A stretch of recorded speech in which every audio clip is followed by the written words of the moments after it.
Good evening, service crew. Fighting pilot extraordinaire Ace Windfall, ready for takeoff. Happy Tuesday, everyone. Welcome on back, welcome on in. We're back with more Arknights on this beautiful Tower Defense Tuesday. As is tradition, what is this? Oh, nice. I just popped into the base real quick, and I did, like, it had, like, the one lagging, lingering thing, and I was like, oh, grab that real quick. Nice. Good timing. As we're back, of course, it's time to do more. Chapter 14, Episode 14. Absolved will be the Seekers. But before that, we gotta do this. Eeny, meeny, miny, mo, catch a dagger by the toe. If he hollers, let him go. My mother said to pick the very best one, and you are it. And then 2. It's that easy. It's just that easy. Fantastic. We will save our 1 free roll for later, as well as I might just do another 10 pull. We'll see. We'll see. I think the 1 free roll, that's all we're gonna need for it, but I might do the other 10 pull just cause I haven't gotten a 6-star, but like, and I don't know if there's a big chance at it, but there's like a small chance. So like, why not? Kind of, right? Like, why not? How long is this up for? Like, it ends in like what, 2 days, 3 days? What day is it? 29th. It ends in like 2 days, maybe just one more. Maybe just one more. Not important though. Today what we're doing is we're gonna be doing chapter 14. Last we left off in our grand conclusion to the Arknights Act 2 story. The exemplars popped off. We had our moment where the previous week we had our W goes into the cave, comes out W alter. Last week, Amiya, the Doctor, Calcit, and Logos all went into a separate cave, but still technically a cave in our allegory of it makes them into different people. In this case, that was kind of Logos going into the cave. In my like little Twitter, like, we're gonna go live post, I was like, it's Logos' turn in the cave. Technically Logos had his turn in the cave there, because Logos was in the cave and he was confronted by multiple ghosts from his past, as it were. And then at the end of the most recent bit of story dialogue, it's going to be Logos' turn to fight some Noxahir, in which he has thrown off his robes of being a Banshee, and he has instead put on the robes of being Arknights, because he went from basically looking like this to looking like this, right? He put on the jacket. So it's his turn to pop off as an Arknights employee, as a Rhodes Island employee, pardon. But meanwhile, before all that happened, the Exemplars, Siege and crew, had their grand moment of not taking the sword from the stone, but in fact putting the sword back in the stone, ironically enough. Complete with a Steam Knight trudging out of nowhere and kind of like popping off. So the war is turning in the favor of the quote-unquote good guys. With the sword in the stone, the Originium pollution is starting to fade. The Victorians will rally to the cause and start to push back against it. This could be the beginning of the death knell for the Sarkaz front here. Ooh, look at that. But what does that actually mean? We're about to find out tonight, shall we? So here is, in the background, if you look in the background here, this is like the appearance of what everything looked like on the battlefield, right? Because of the enduring catastrophes and such, everything was just a desolate, destroyed battlefield. Perfect for the Sarkaz to live in and cause and wreak havoc, which hurt the Victorians. But then now with the sword and the stone, you don't see it yet, but when you click on this, it pushes you just far enough along that it switches the thing. And I don't know what this is, but this is our future. So let's get ready for it. 1411 of Heroes. Slaves of war, captives of blood, you shall not pass. Cool. Origin pollution is back. Oh, Logos! They just give us a Logos? I guess this is the they didn't do that with W Alter, at least not yet. There's got to be one with W Alter, then I have to imagine, because I guess like a good event. I like it when they do this in events. Typically they do it in like the what are they called? They do that in the intermezzo events sometimes, where they'll have like the side stages. They did that in I think Dorothy's Vision as well as a main event, where they have like little the S stages as part of the main one that shows you little samplers of the operators. Oh, this is cool. Also, that's not a high ground tile, and it doesn't say there's no not high ground tile available thing. Someone got fired for that blunder. All right, on adverse. Putrefied Sudarum attack greatly increased. I don't know if we've seen one of them before. Putrefied presumably is just, yeah, it's just a Sudarum, which is just bigger and better. It's letting me take my logo, so I don't know how this is going to work out, but let's find out. Dang it! Alright. We locked out after the battle starts. Continue anyway? Yes. I'm going to say yes because then it's like I get to deploy my own logos. And you could be saying, Ace, why don't you just replace with a different operator? I don't need it.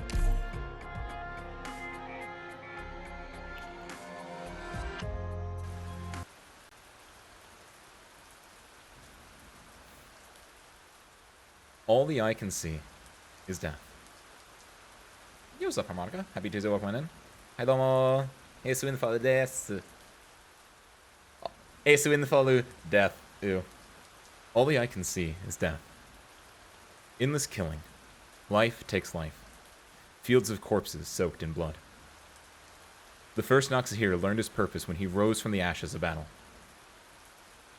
I am the end of all things.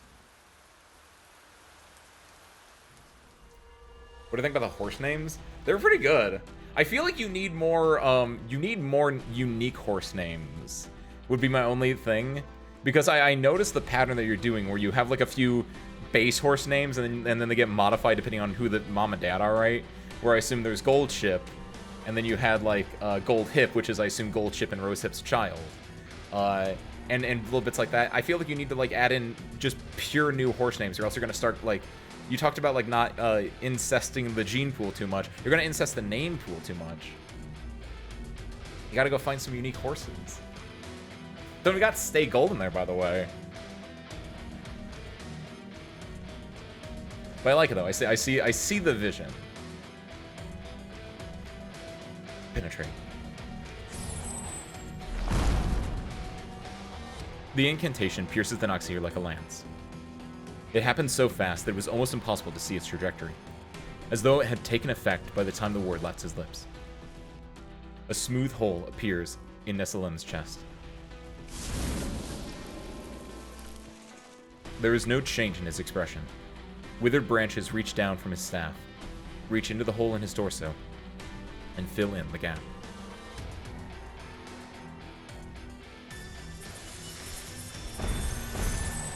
Oh, I like that. He's like a tree monster. The idea of, oh god, like a tree or a plant monster. I'm trying to think if there's a specific like instance of that happening that I've seen before. But I like that when you see your big bad and like there are just things that just he just repairs himself. Like in this case, Nessalim is so like old. He's ancient in a way, right? That I mean, he's a sarcasm. They're special. They're special boys, right? And he's like, you know, they're kind of like demons in a way as well. But like they're so special boys that like he is such an old special boy as well that it's just like anything that you can do to me, I can just fix it up. Just because I've been through so much stuff. I'm probably not even like alive anymore in some way, right? He's like an unbeatable wave of pollution, a little bit, right? Because he has the pollution like effect a little bit, right? All the not all of them. Actually, very little of the Noxahir in this chapter I've used that. Welcome in, by the way, Quiv. But yeah, there was like in chapters, what, 11, I want to say? There was a bunch of like the tree sarcas that like when they died or like when they were on the field, they just had the pollution cloud around them. Like there was that entire effect. They haven't used that effect at all, even though I feel like it'd be really appropriate to use like at least one unit with that effect at some point during this. But yeah, it's just like, just a wave of pollution. And through that, like if you like, that's an interesting way as well. Like similar to a gas, right? Where you just go, pew! Where if you just like shoot a hole through some gas, the gas will then fill in the volume, because that's what gases do, they fill in space. So it's that kind of way as well, where it's like you can pierce him, but then it will just will go to fill it in. You cannot. What is this line from South Park? How does one kill that which is already dead? He has a little bit of that vibe. Or how do you kill that which has no life, actually, I think is the line. How could this be?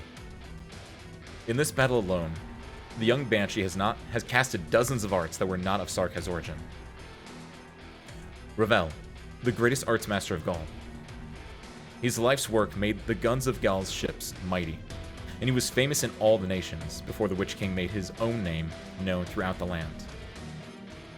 In that war, there was an instant when the ships of Gaul ripped apart the lines of death like a sharp sword before death swallowed them. Why do I see a shadow of him in your hearts? Yo, what's up, Ben? Happy Tuesday, welcome in. You only missed like 10 to 20 lines. Very early on in this one. Your words can't kill me. The voice that calls me is louder than your incantations by far. I can hear it. The dirge of the fallen echoes within you.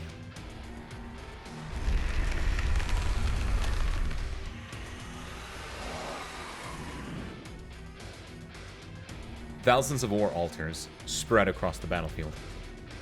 They absorb what life leaves behind when it dies. The culmination of the power stands before Logos. The most powerful Noxahir. The most terrible war altar. Noxahirs witness death. We take in all who are brave, friend or foe. In the endless cycle of life and death, they will be remembered and honored. Cowards deserve only dust. Tell me, my foe, is it a young hero who stands before me, or a despicable traitor? Your judgment does not interest me. This is not where the power of words lie. Logos once again gathers power in his palm. A second wound appears on Eslin's body, stretching from the shoulder to his chest. The incantation does not dissipate. It fends off the branches trying to close in and prevents the energies of the dead from repairing the Noxahir's body. Shredded cloth rises and falls, covering the new wound and countless old scars. What is this? Death may feed the Noxahir, but the Banshee can put death itself to rest. You are no longer the sole master of war, Nessalem. You're more gifted in incantation than any Banshee I know, Lakaran Malin included. A shame, though. Why do you not sing for the dead, if you truly mourn them? Elegy cannot actually put the dead to rest. Neither the living nor the dead will find true rest as long as war continues. Preposterous! You have vanquished the Damazi and banished the vampire. You, a sovereign of the royal court, have royal court blood on your hands. You dare say it is all because you are avoiding war. Is your rebellion the only reason you stand in my way?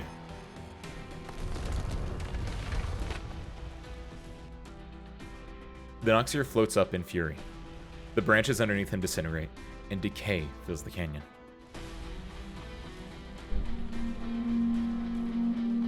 The Banshee's chanting does not give ground. Yeah, the outfit change was last stream. Logos was like, Amia, do you have that package I gave you? And she's like, yeah, here's the package. And then he just put on his jacket. Thank you, Desi. Happy Tuesday, Desi. Welcome on in. Find it funny that he had time to change lead in the middle of the battlefield. I feel like he didn't like change his entire outfit. Like obviously he changed his outfit, but in my head, I'm headcanoning he took off his Banshee jacket and put on his Rhodes Island jacket. Like it's just that simple. There might be more to it, but in my head it's just like it's easy. It takes like what? Like how long does it take you to change clothes? 2 minutes? Born in death, fueled by war, and nourishing death. The life of the Noxahir is as war itself. I know this is the Soul Forge or whatever it's called, but low key, high key, low key, this makes me think of Frostpunk a little bit. This looks like the thing in Frostpunk that generated all the heat in it. I kind of love it. The life of the Noxahir is as war itself. Cities and kingdoms rise and fall, but the fate of the Noxahir never changes. Once a Noxahir clan, tired of the cycle, put down their swords and staves and went into the depths of the wastes, far from civilization. Their powers declined rapidly in peace, and they soon became prey for others, fading away in a forgotten corner of the land. There is no other way to ensure the continued existence of the Noxahir. The great rock of war sits above our heads on the slopes of time. All we can do is to push it with all of our strength. Such cycle has continued for thousands of years. Until...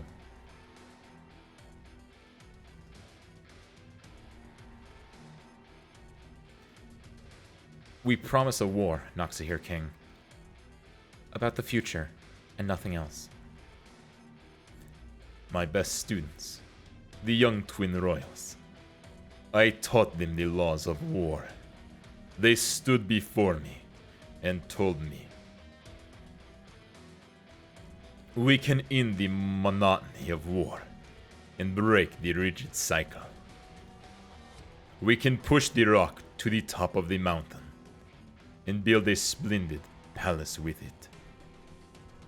This war will be my blaze of glory. It must not end here.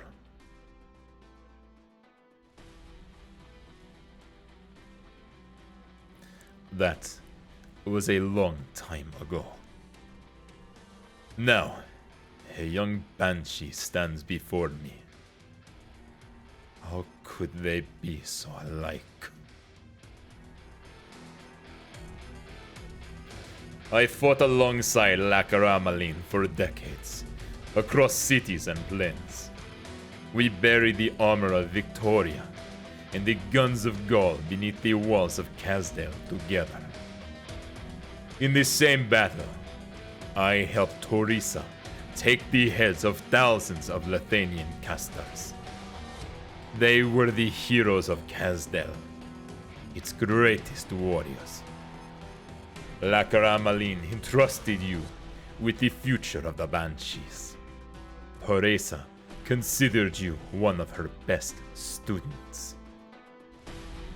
But you hid at Rhodes Island, sheltered the King of Sarkaz, and sneaked into Londinium like a thief, content to sabotage the cracks in the battlefield. War will not end the suffering of the Sarkaz. All I see is you dragging everyone into the abyss. So you chose to run. Many years ago, to Teresa, that war was unavoidable. If it did not come to Londinium, it would come to Kazdel.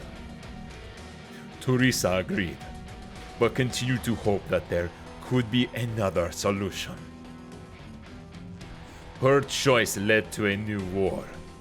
Its consequence was the death of the King of Sarkaz. I witnessed her death. All Sarkaz should honor her. What about you? What can you bring the Sarkaz, aside from these meek words? What do you want to bring the Sarkaz? He points his staff at the ground.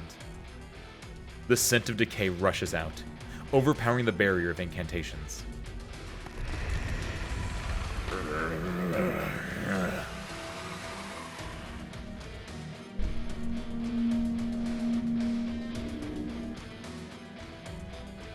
The dirge of the myriad souls grows louder. The power of the incantations is weakening. He feels his fingers, lips, and tongue go numb. The fury did not come only from the ancient royal court sovereign before him. It is also coming from his own blood. I told you.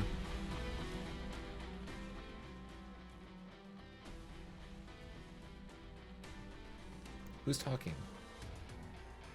Dugarile. I witnessed with my own eyes. My death?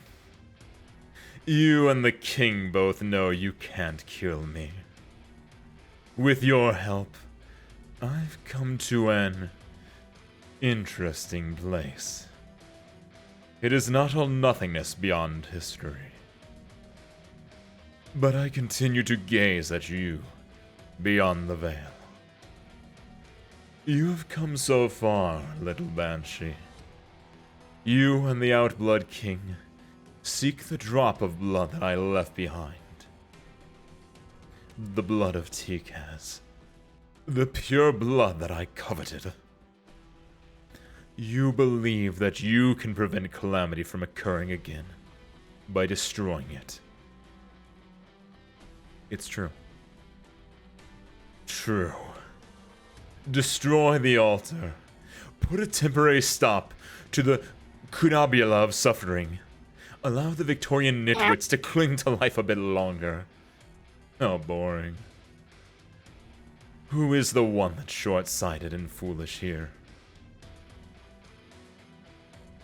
You should feel it, don't you? You're closely linked to the altar. Right here, right now, your power is being boosted by it.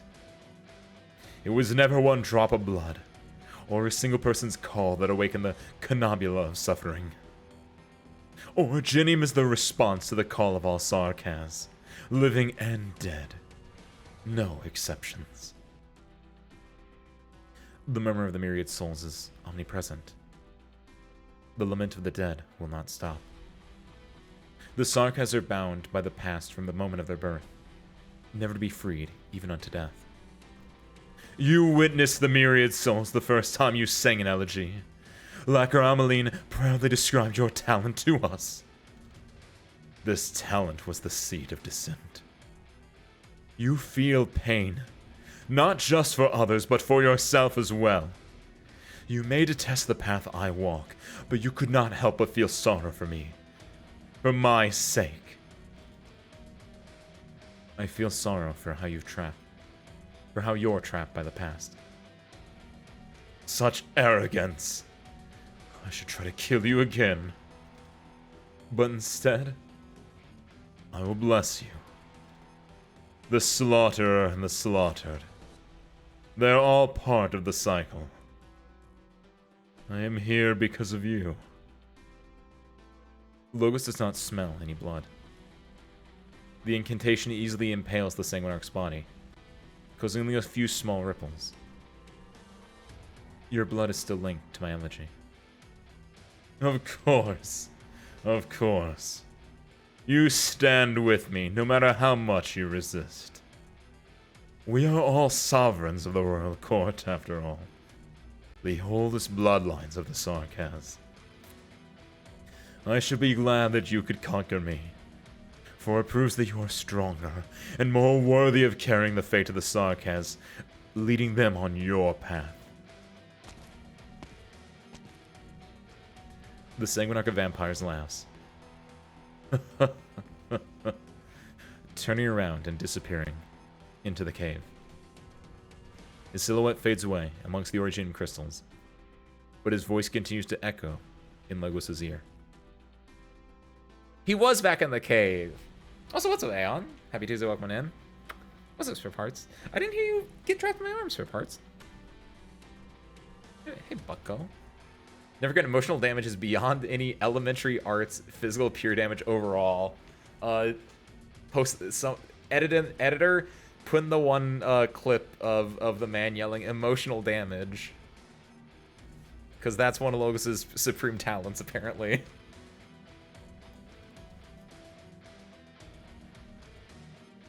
Bless you, FNL, my vanquisher. Assimilate my blood. Utilize my power. Let your hatred of me fuel your battles. You will walk in my place and witness in my stead how far the flames of Sarkaz's vengeance will burn.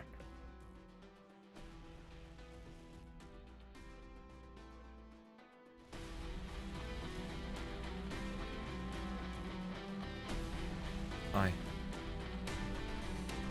refuse. Noxahir, vampire, we all hear the same cry.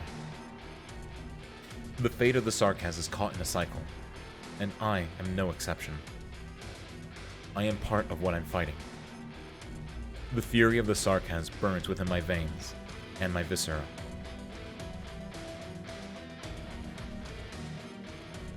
Oh, that's a cool one. This is a really interesting one as well because he looks like a phoenix here a little bit, and also the color orange is very opposite to what Logos' colors typically are, where he feels very blue, he feels very like gray and light. So this is very much like him being impassioned in a way. Words turn into fire, descending from the sky to ignite every seed on the earth. Incantations burn at Logos' fingertips, on his lips, and in his chest. Originium crystals grow furiously around him, and the crying of the dead becomes even louder, ready to accept him and devour him at any time. He no longer rejects the power in his blood. The vampire has guided the flames of the Sarkaz to him, and he has embraced the fire. The abyss lies before us. We can fill it with flesh and burn the remnants with blood. If the only way to bring new life is to burn away all the decay, then I will be both flame and fuel. This is where my blood belongs, that I have chosen.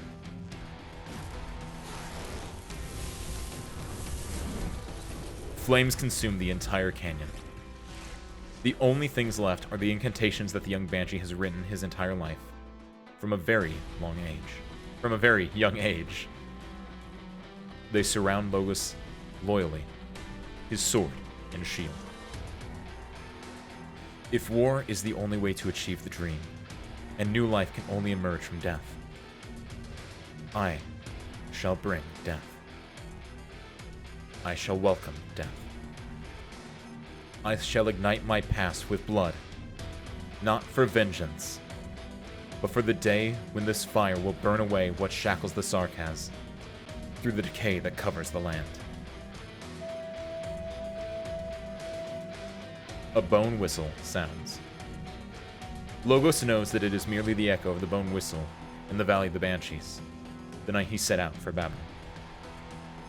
From death comes new life. The death knell rings. For the royal court that would rot, past and future, and for himself. Cool. I think Nif fits that more. They can both fit it. She has a higher affinity for emotional damage. Though that is literally her entire being is doing emotional damage compared to Logos, where he's just really efficient at doing it. Thank you, Quiv. The whispers stop. The rot halts. For a second, I thought, like, is Logos gonna solo this? And then I realized he can't do that. Wait, actually, real talk, though. Can I... It didn't say that there was no deployment restrictions. Do I have who's a range unit here? You? I don't know, we'll put this here. We'll see. Maybe he can solo it. I don't know. I hope so. That'd be sick. What skill is he on? 2? 1? Yeah, he's on 1. Okay. Cool. That's the good one.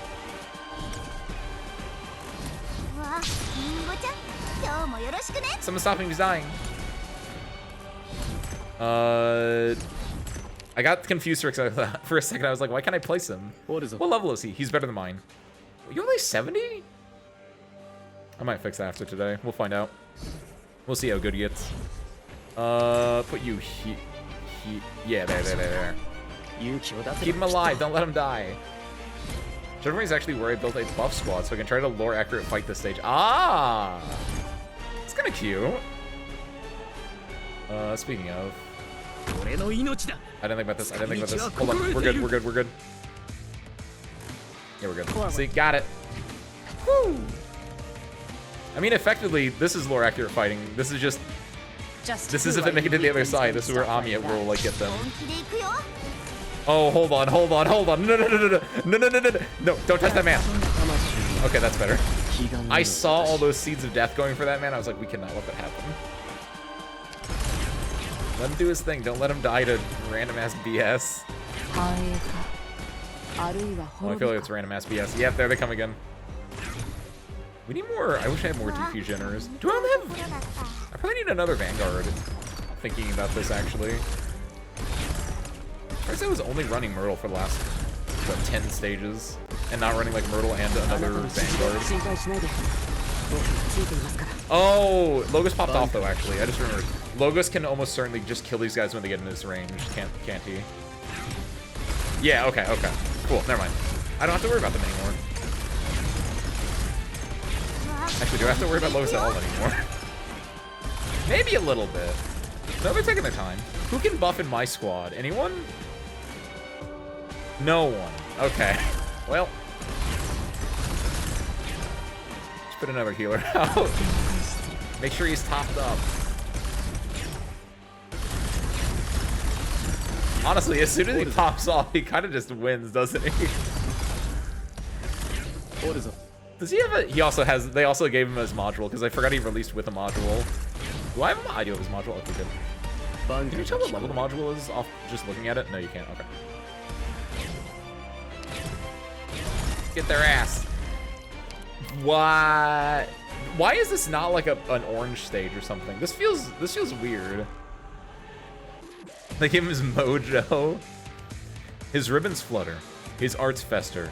And his will forecast the brink of war. I feel like this should have been like a special stage and not just like a normal white stage, but you know, whatever. This better not me actually. I hope I don't actually fight. I don't know how I feel about this actually. If this actually counts as, you're right. Well, he doesn't like buff damage or anything. All he does is give the sanctuary effect. But I mean, like, I guess it's fine. And they also have to be, it's directly behind him, so I have to do it like that. I guess that's good actually, because then they're attacking Ho instead of attacking anyone else, but the thing is, he's not on pollution. Ho is now on pollution, so they're just attacking Ho. This might have been a bad idea, actually.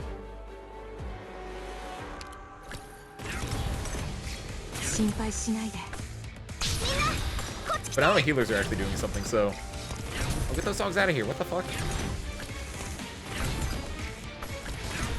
Logos, stop those.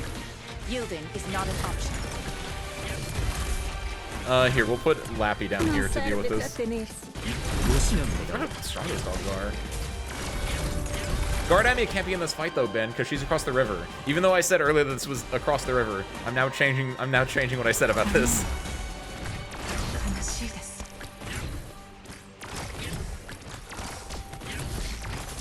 Oh, but you're saying Guard Amiya because Guard Amiya can buff. That's why. I remember. Oh, by the way, hey, look at that. It's the guys that do pollution. I was just talking about how I hadn't seen them like at all this fight. But again, I hope that this isn't the only time I fight Nessalem. I feel like he deserves better than being in like a, like this is the we're gonna show off how cool Logos is stage. So you roll in his banner, right? Like I don't want to just kill Nessalem during here, especially because Nessalem has been a character that's been like gassed up for half of this entire act even. It would feel kind of bad. Like again, this isn't even like a red stage. I don't want that to happen. Oh, hold on. You know! Need speed to succeed.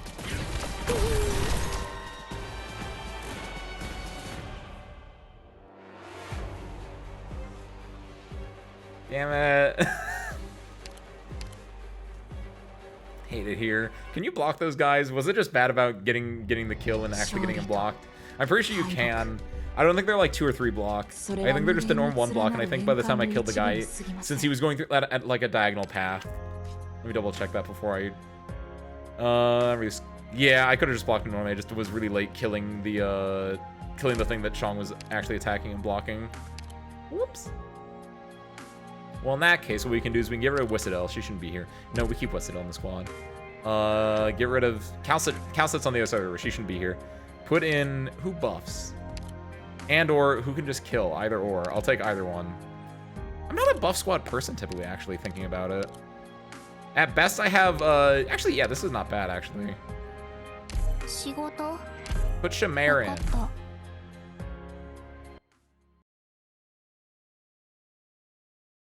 Exousia! That'd be a good one, actually.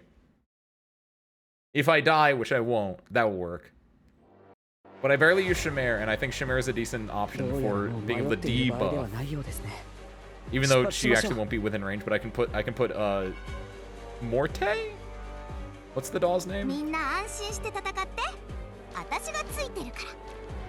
can put Mort down. Okay, you go here. When did I even kill these two, by the way? So the main thing is we want Lumen out first again. Because we need to keep that boy topped up. And then yeah, we drop down these two. Actually, I might not even need the other one yet. Let's do... Since we'll put the 3-block up there, it's arguably better to put Shamir down here, because Shamir can do some more damage there. Like on the people going down the bottom row. We put the other healer. Then we want to stop them from dying, so we do that. Oh! I didn't... So they do it so the seeds come in right when he gets the pop-off, actually. I didn't notice that. Do you need bards? Nope. Bards only work... Do bards only work within the attack range anyway, though? Or was I lied to about that? And by lied to, I mean, was it just wrong about that? Because I thought it was only, like, within the attack range that the bard, like, gets their effects off. You mean bard, like, CE? Like, oh, Civilite Eternia. Yes, but we don't have CE yet, because CE is from this chapter. And I assume you get her either, like, at the end of the chapter or, like, halfway through the chapter, and we don't have her yet. So, yeah, bard, like, CE, bard, like,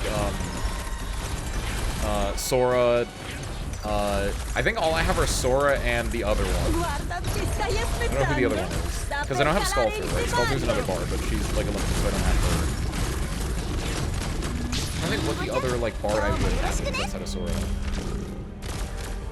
In attack range, a lot of bards extend attack range. Okay. Because I was gonna say, if it's, like, on their base effect only being in attack range, there's no bard that has the attack range that can get to Logos inherently.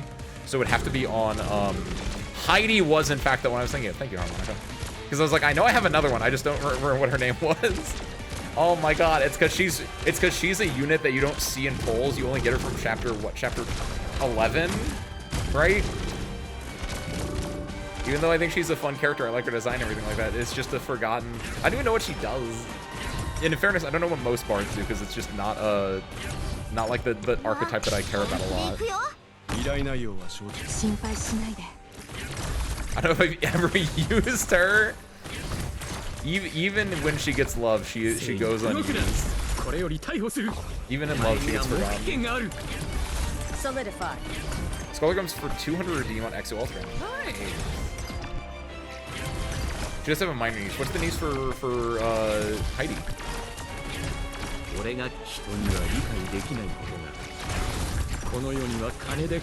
Let's do this, and then we'll do this. I don't know what's happening here, but I don't want it to happen.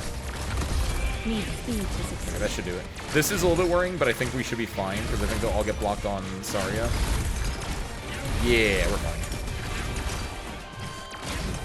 No, we might not be fine. Hopefully Utage can destroy them quick enough. Yes, and then block. Yes. Let me do this. Get the ass, get the ass. W was here all along, actually, by the way. Surprise! Remove this, so presumably... I actually don't know if... No, she always just recovers skill. It's not like she only recovers skill when it's done. If you give her insane SP recovery, can you get a second Cursed Dala? Like, if you're in, like, Triple S or in, like, IS, can you go to second dollar? Oh, good, we don't kill him here. Well, I don't know, actually. Hold on. You push yourself to the limit, burning all the blood in your body to blow your bone whistle, just to stop me for a moment. Ephenia, how long can you last when the war continues still? You've gained the Nazi's respect, and so I shall now grant you death.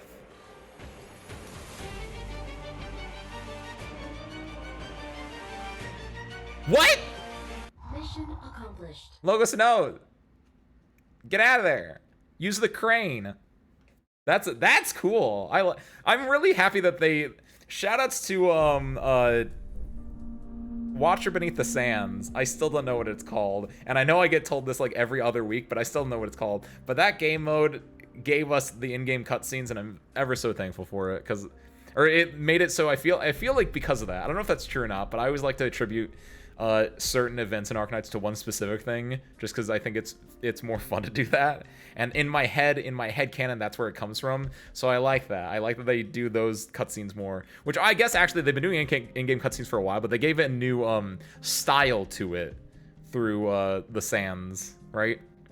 That's cool. Awesome. Removing block from your units. Wait, why would you want to remove block from your own units? Oh, I guess that is very minor niche, actually. I understand why you would want to do that. Because, like, maybe you have someone that doesn't want to block because they would just die if they block someone. Like, that's such a very, very minor thing. Best game cutscene was the Vultures one, the Jessica Cat event. I remember, Come Catastrophes or Wakes of Vultures, aka Dirty Money. I remember the full name of that one because I think the disconnect between the Japanese title and the English title is really funny. What was the in-game cutscene for that one? The dual quick draw? Oh, was that a boss cutscene? Oh my god, I completely forgot about that. Was it that the boss fought the Blacksteel boss? Was that a thing? Did that happen? Is it in? Can I go rewatch that? Is it in the thing? Jury lurking quiv. Still. A death knell. Logos's bone whistle. A bone whistle? For whom? Amiya. I'm fine, Doctor. I'm just reminded of a lot of things. Logos really conducted himself as Lord of Banshees when we were at Rhodes Island. He said he was no different from Scout or Misery, just another Sarkaz operator who believed in the ideals of Rhodes Island. The day we set out, when Logos put on his royal court garment, I sensed great determination in his eyes, and great sorrow.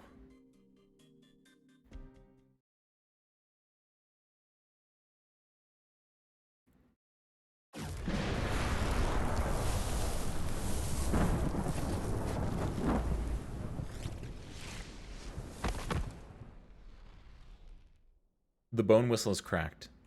The bone pin has broken. Blood flows from the corner of his lips. You can no longer use witchcraft. Thank you, Dolly. Happy Tuesday, Dolly. Welcome in. Good job, spare parts.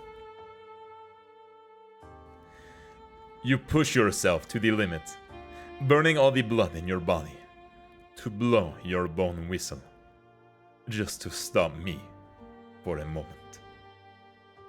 Ephenia, you are a fine warrior. The Noxier King spreads his arms wide. The tattered banners draped over him rise up, as though echoing the countless wars the Sarkaz have fought.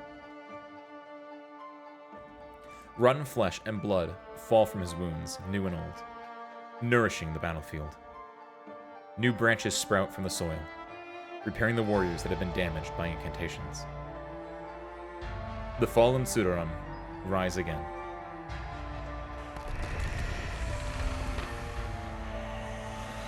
But you are not fighting one, or a few.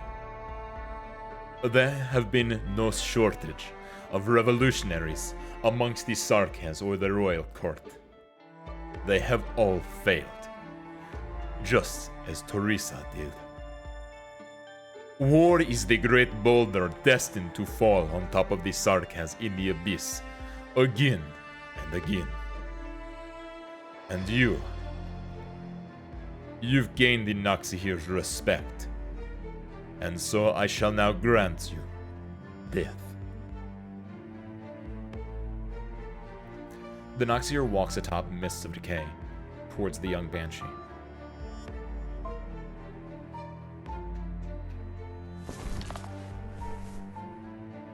Oh, bad touch, get away. Ah, he's too close. Sever. The Banshee utters the final incantation. So soft, it's almost inaudible. The cutting words become a tangible blade, which he grabs with his hand. And cuts off the Noxihir King's right arm. Teresa's witch swordcraft! The full blast of the Noxihir King's power hits Logos in the chest. He falls from the cliff.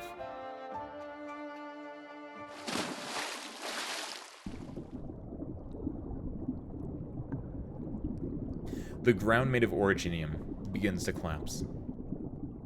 Logos pictures how the familiar ship treads mountains and rivers, its tracks giving off the same rumbling.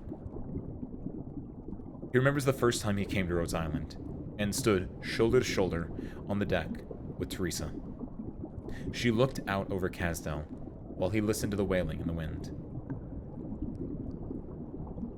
He remembers Mechanist, hunched over, fiddling with parts, chiding Closure for wasting materials. Outcast and Blaze, betting on how long it would last, an erotic arm reaching over to grab his hat. He remembers Ace's bloodied palm by his shield and cup.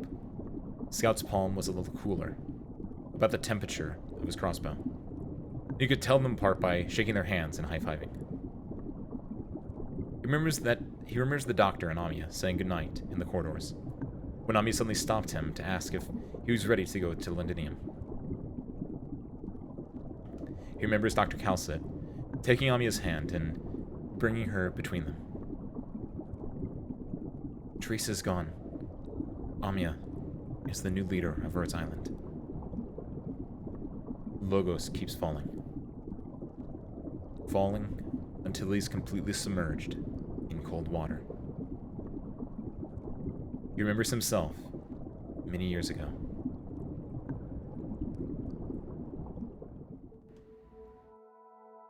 Oh, I like this. Also, real talk, I immediately get hit with This immediately, for some reason, conjures up the appeal of not the appeal, the image in my mind. This setting, this looks like Rivendell. Maybe it's because of like the lighting, and maybe because of the open like forestness of it. And I know this is like supposed to be the Convalis of the Banshees, right? But I'm getting big Rivendell vibes.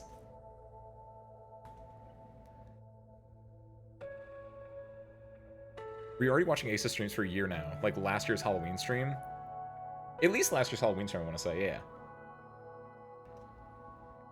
I can do a thing. I can click on people's names to see when they followed. It says September 22nd. So not a year, but close to it. You've made your decision. When did I follow? March? No. I was gonna say March 21st, 2014, but that's when your account was created. May 17th, 2022, which was the very first Arknights stream, Harmonica. So you've been here for 3+ years. Long time to think about that.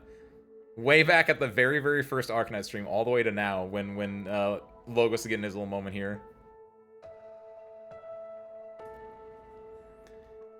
You've made your decision. Yes. I will stay at Rhodes Island and journey the land with the ship. Teresa is gone. The dream of Babel lives. Her Highness has named her hair. She is young, but she carries a familiar fire in her eyes that belongs only to dreamers. And it's not just for her that I chose to stay. The journey of Her Highness's search hasn't ended. And it should not end like this. I will continue the journey, as long as the answer to the future the Sarkaz lies elsewhere. I may not come back to the valley for a long time. Do you feel sorry because you cannot stay with us? I will not act as a sovereign of the royal court outside of the valley. Many will see my will as the will of the royal court. They may see the Banshees as their enemies. I'm afraid I won't be able to help you fend off any storms coming from outside the valley. If any old friends want to pay a visit, I'll be sure to give them a warm welcome. I will not question the former master of the Valley of the Banshees. My sister and I will worry for you in the same way. Take our thoughts with you.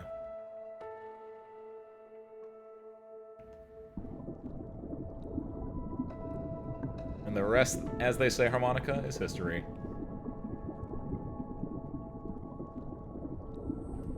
The weirdest part, I only ever read the first little bit of Near Light. I personally have not actually read Near Light all the way through. Probably got to get on that at some point. Depending on how, it's gonna be weird actually thinking about it in like the grand scheme of things. Like after chapter 14 ends, like, I don't know what I'm gonna do a little bit, right? Like there's gonna be a lot of events. Don't hit me. Don't hit me. This game is filled with 17 books. You can't expect a man to read 17 books in a year. What am I, a nerd? But once we beat chapter 14 and after chapter 15 comes out, it's gonna be really interesting to see like what ends up happening. Oh, Tanashimi kudasai, because I have no idea what I'm gonna do either. The song of the Banshees surrounds their young lord. The water becomes warm, like a pair of warm hands that pull the fallen back. Logos opens his eyes. He seems to see his mother, and everyone else he holds dear. FNL, the most beautiful wave of the valley, its loveliest song. We must stay and watch you go away. But our blessing will be with you, wherever you go. I forgot. What? I'm gonna be real. When Lakar Almaline said her sister, like I imagine she's talking about her real sister and not about the droid here, the robot. But I'm gonna be real, when she said that in my brain, I was like, what about the robot? And I forgot that the robot was also introduced with this event. So seeing this little doofus pop up here kind of caught me. Hang in there, Aphaniel. We're with you. We've always been with you.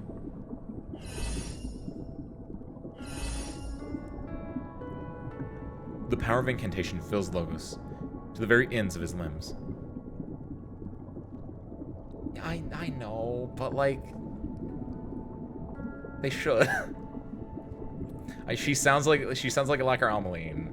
So I made it robot Lakar Almaline.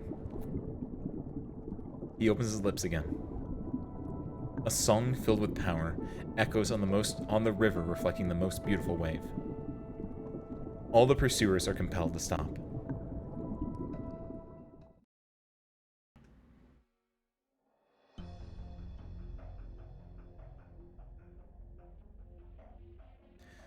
I never thought I would hear the chorus of the Banshees here, in this distant land. Ever is death, accompanied by new life. Are you still trying to sway me with song, young one? Here, at the end of all things?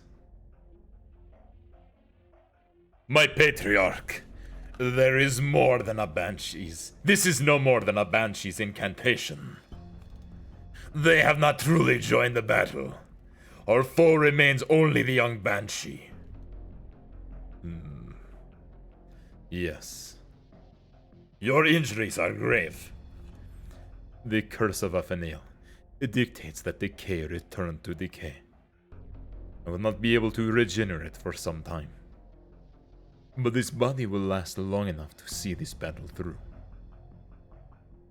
For now, let me hear his song, and that of the Banshees.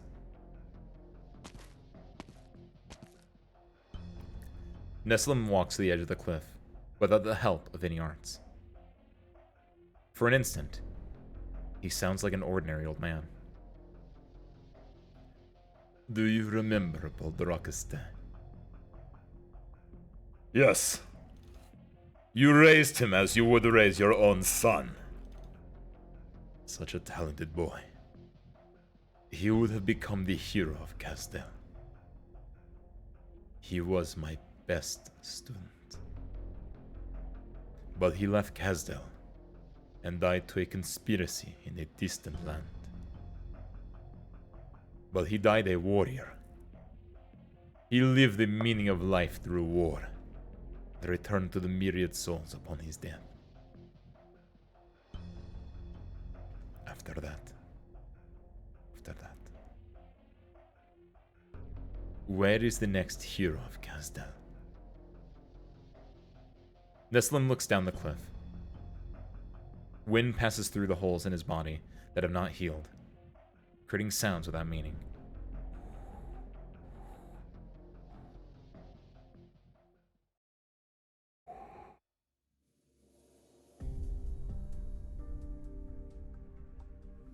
The dirge of the myriad souls has grown softer. Logos' bone whistle has temporarily suppressed the link between the blood of Tikaz and Originium. This is our chance. Doctor Calcit, this time, I won't let it slip from my hands.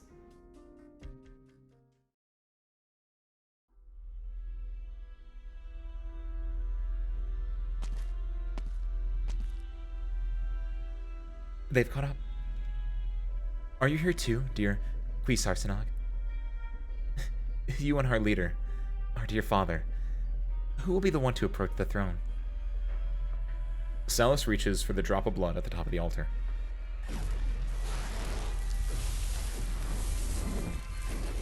Originium burns, and the myriad souls roar. The powerful witchcraft quickly turns her fingers into charred black crystals. I want to see it so badly. The origin is so near.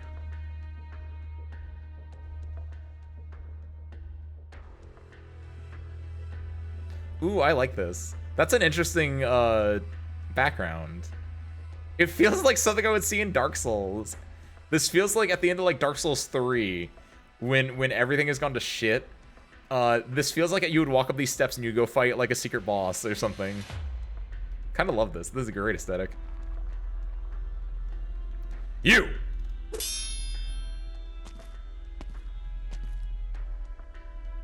You've hidden well. It took a long time to find you. Too long. Traitor! How many of you killed on your way here? Not more than I killed when I escaped. The underground labs were full of the dead back then. Are dead. You ruined our leader's plans at the Royal Academy of Sciences. The Victorians almost found out about it because of you. I wish he had never succeeded. Huh. That's not what you used to say. How dare you act high and mighty when you were the one who gave us our orders? That cave outside Londinium. All the research bases. Was there any part of it that you weren't in charge of? The leader was in Castel most of the time. You were the one who directed the research. You looked exactly like the leader with your mask on. I had no choice back then. No choice? What about the things you said when you took us to Londinium and had us don this mask? We were merely mercenaries. But we believed in the Confessori's teachings. Believed in the first and final path that you preached. our original sin. The sin that outsiders imposed upon us will be washed away at its coming. Was that all a lie? I wish that was a lie. It wasn't a lie. It was real. All the leaders' promises to us were sincere. The same for you, Quisar Sinag, even if you have strayed from the path. The leader and the region are so close to victory. The freedom and power that have been lost for thousands of years are about to return to the hands of the Sarkaz. Kill me if you want. Go and see the leader, your father. He's waiting for you at the end of the path. They're all waiting for you. You will witness it for us, for every life that your sword took.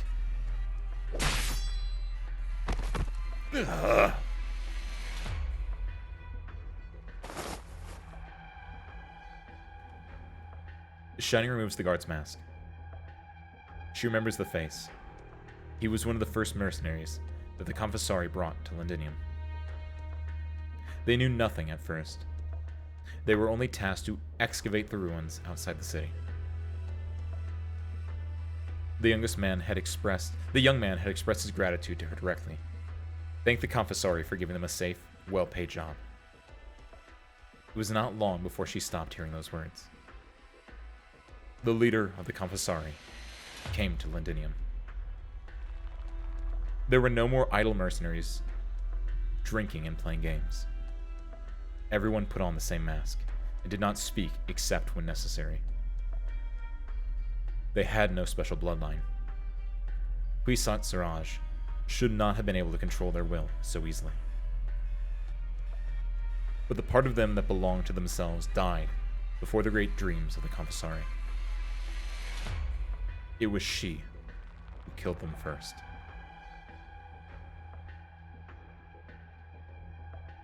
This sin has gone on long enough.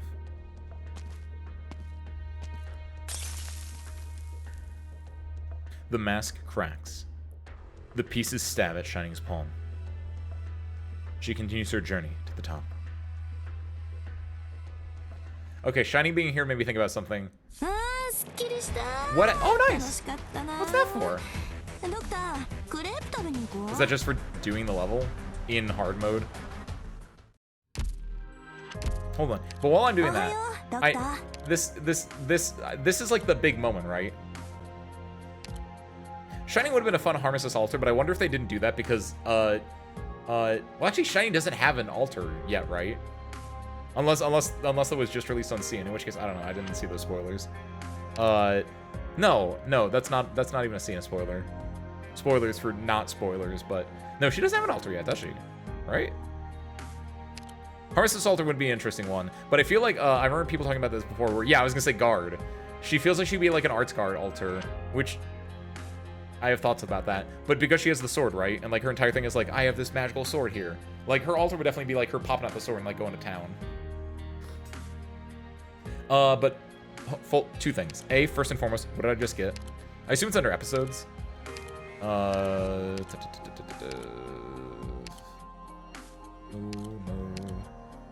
You. Clear 411 in an environment with a 3 rating. Okay, yeah. Just doing the level. Got it. That'd be for like doing something cool. I don't know. But no, more importantly, I know this is like the chapter that ends a lot of things. And like I get like there's gonna be a lot of like Shiny is here. Shining hasn't had like a big part in the story a lot, except for like the time she went to dinner with her family and it was really awkward. But like I get why she's here and I get why that's important, right? Like check. I get it. Like Shining important. I'm okay with her being here. Sure. Frickin' Netgrass. The Dracos, right? That entire storyline. I get that. Check. I understand why that's here. Reunion, check. I understand why that's here. My question is, and this might be a spoiler, but I legit just, like, when I saw Shining, it popped in my head that there's another character that was introduced that I haven't seen. I legitimately don't know what they're going to do with him.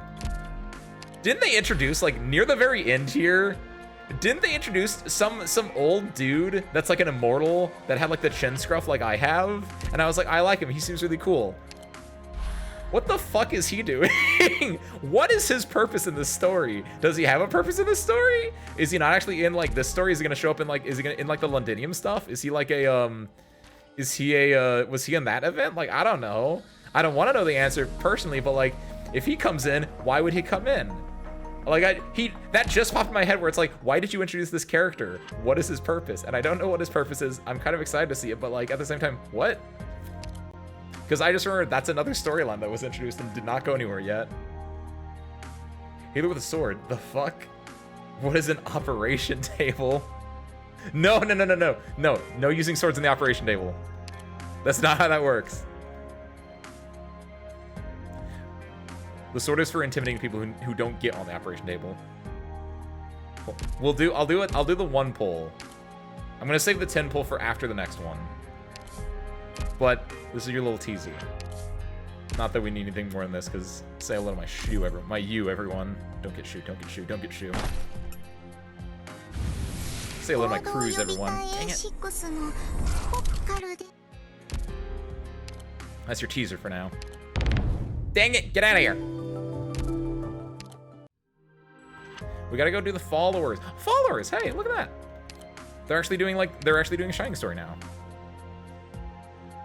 Let's throw another cool NPC design that won't be playable. I mean, that's fine. I don't mind having cool NPC designs that aren't playable. I mind when they introduce an NPC that does nothing. Because right now, that dude did nothing. Quite literally shows up, mourns the fact that he can't die, plays with his grandchild, and then leaves the story. And it's like, what are you doing? Like, what? It's like, what's that dude's deal? What's wrong with him? He doesn't get me, man. 1412 followers. We got until Thursday, so I have tomorrow, and I have Thursday, and then I have 1 10 pull that we're gonna do after 1412. And that's all I need. But 1412 followers. We will always be together. Hold on. Cost of Gore Regime slubs will deal more damage on death and summon heals to differ. Hold on. I've been meaning to switch this out for like a while. Shamir, we don't need your services anymore, unfortunately. Give me Lapland. I've needed just normal Lapland in this squad for like the longest time because of I want the silence, because there's a lot of stuff that it's like, I just want to silence this. What? Wait, what? Was I blind? What? You know what? I did it with Logos, I'll do it with Shining, sure. That feels out of left field, but sure, why not? This is goofy. I don't know if I like this or not yet. If it does this for literally every other mission, or like every other mission, I might be okay with this.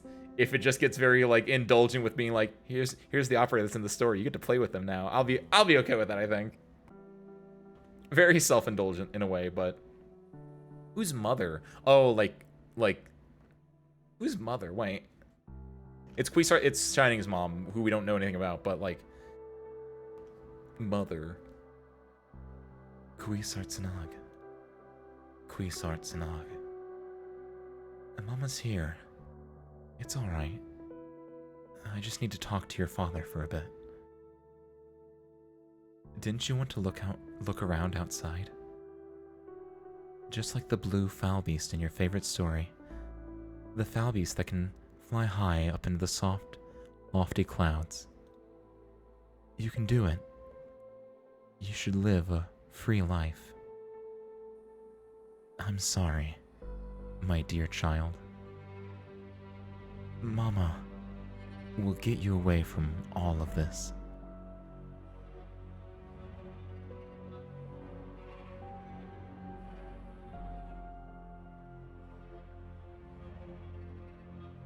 Kuisart Sanag.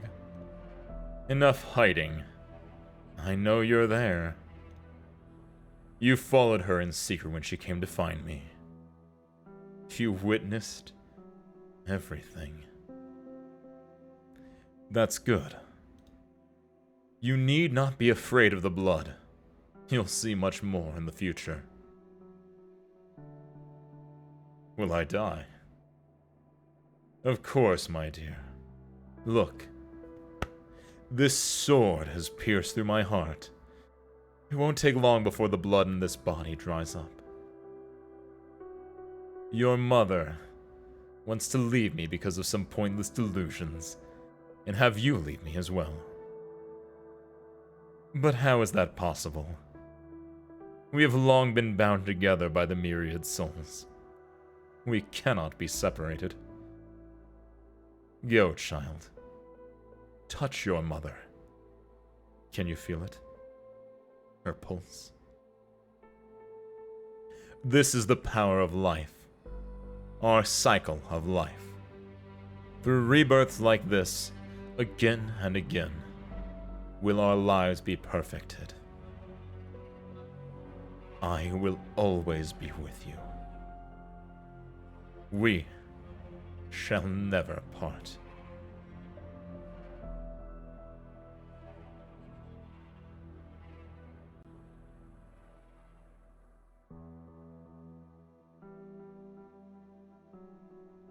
My dear Quisar Sinag, you don't seem very happy at all. Didn't the experiment go smoothly? The receptacle has been responding perfectly from the last few tests. When the ceremony is complete, what will happen to her?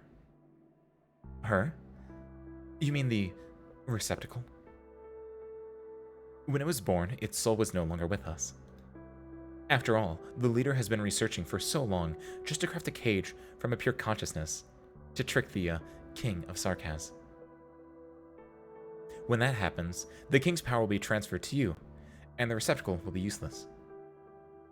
You can decorate it like a doll if you like, and bring her wherever you go. I do like to collect souvenirs, too. It is none of your concern. Ha! You're always so impolite with me. One out of your sight. Just dispose of it, or you could give it to me. Leave. Do not step into my laboratory without my permission ever again. Why are you so offended? The leader and you have such different temperaments. Well, it's fine. You'll soon become as gentle as he is. Who knows? I might even miss your current personality. Goodbye, Quisar Sinag.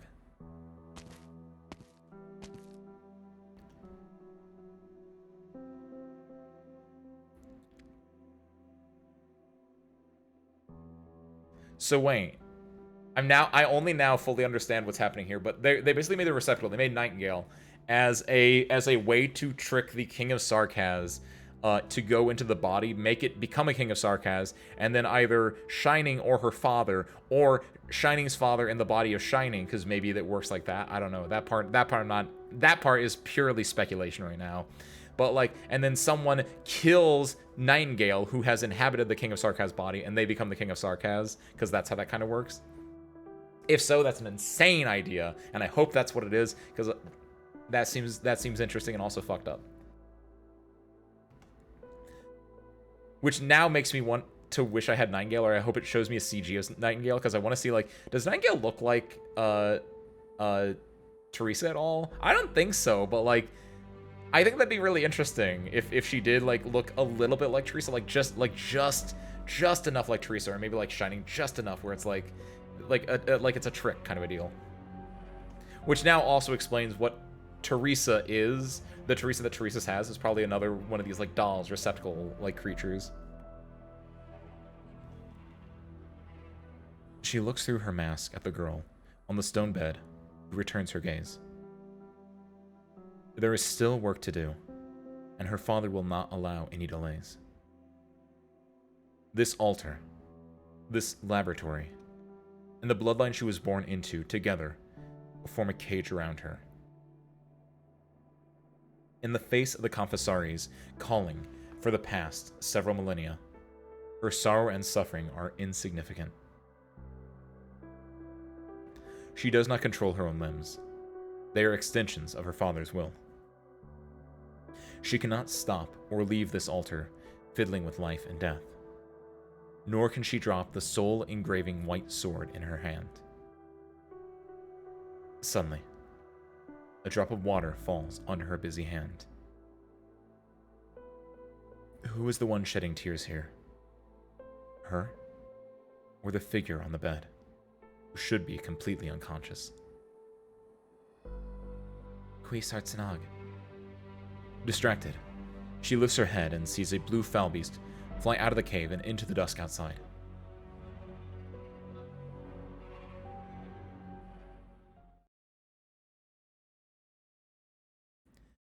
Cracks appear on the cage. A consciousness that should not exist, yearning for freedom it could not possibly have. From this, hope is born. A Confessarius and a pure white receptacle. Quisar Sanag and Liz. Shining and Nightingale.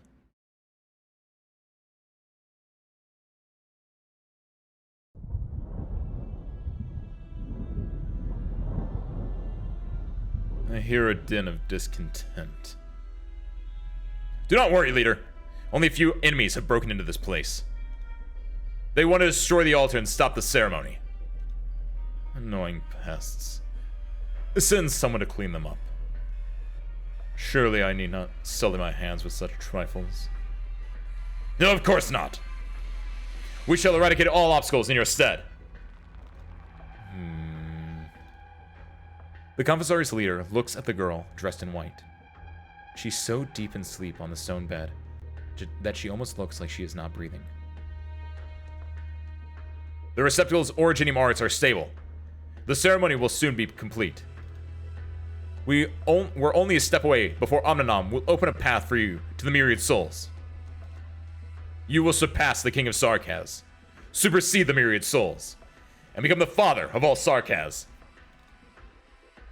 With our journey spanning thousands of years, this is how things should be. Before that, I will have to reunite with my kin to witness it together.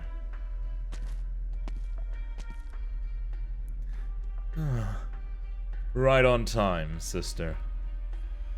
I have been waiting for you.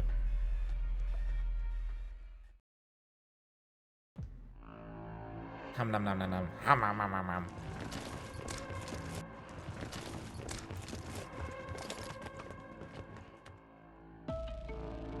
More Confessari's guards incoming. Who's Marila? Is that Driver? I forgot. Did Driver tell me her name? Marila, let's part ways here. I can't guarantee I'll be able to keep you and your companions safe in our next fight. The road should be safer once you leave this place. If you're willing to do so, you can continue heading east all the way out of Victoria. I think it is. Yeah, it's the. Why are they still here? I know, like, it feels like they should not be here anymore. As soon as we went to this cave, they should not be with us. Your Highness, I'll never forget your kindness, no matter where I end up. But what are you guys planning to do? This blade of mine is still usable if you need it. Don't worry. We have our own mission, and we're set on it. Please, take care of yourselves, and then, I hope you can live the life you want to live. Your Highness. Marila takes a step forward and kneels on one knee before Amia. The other two follow suit, all three faces bearing a rare, solemn look. You've gained the undying loyalty of, 3 Sarkaz. Huh? Please, you don't have to do this.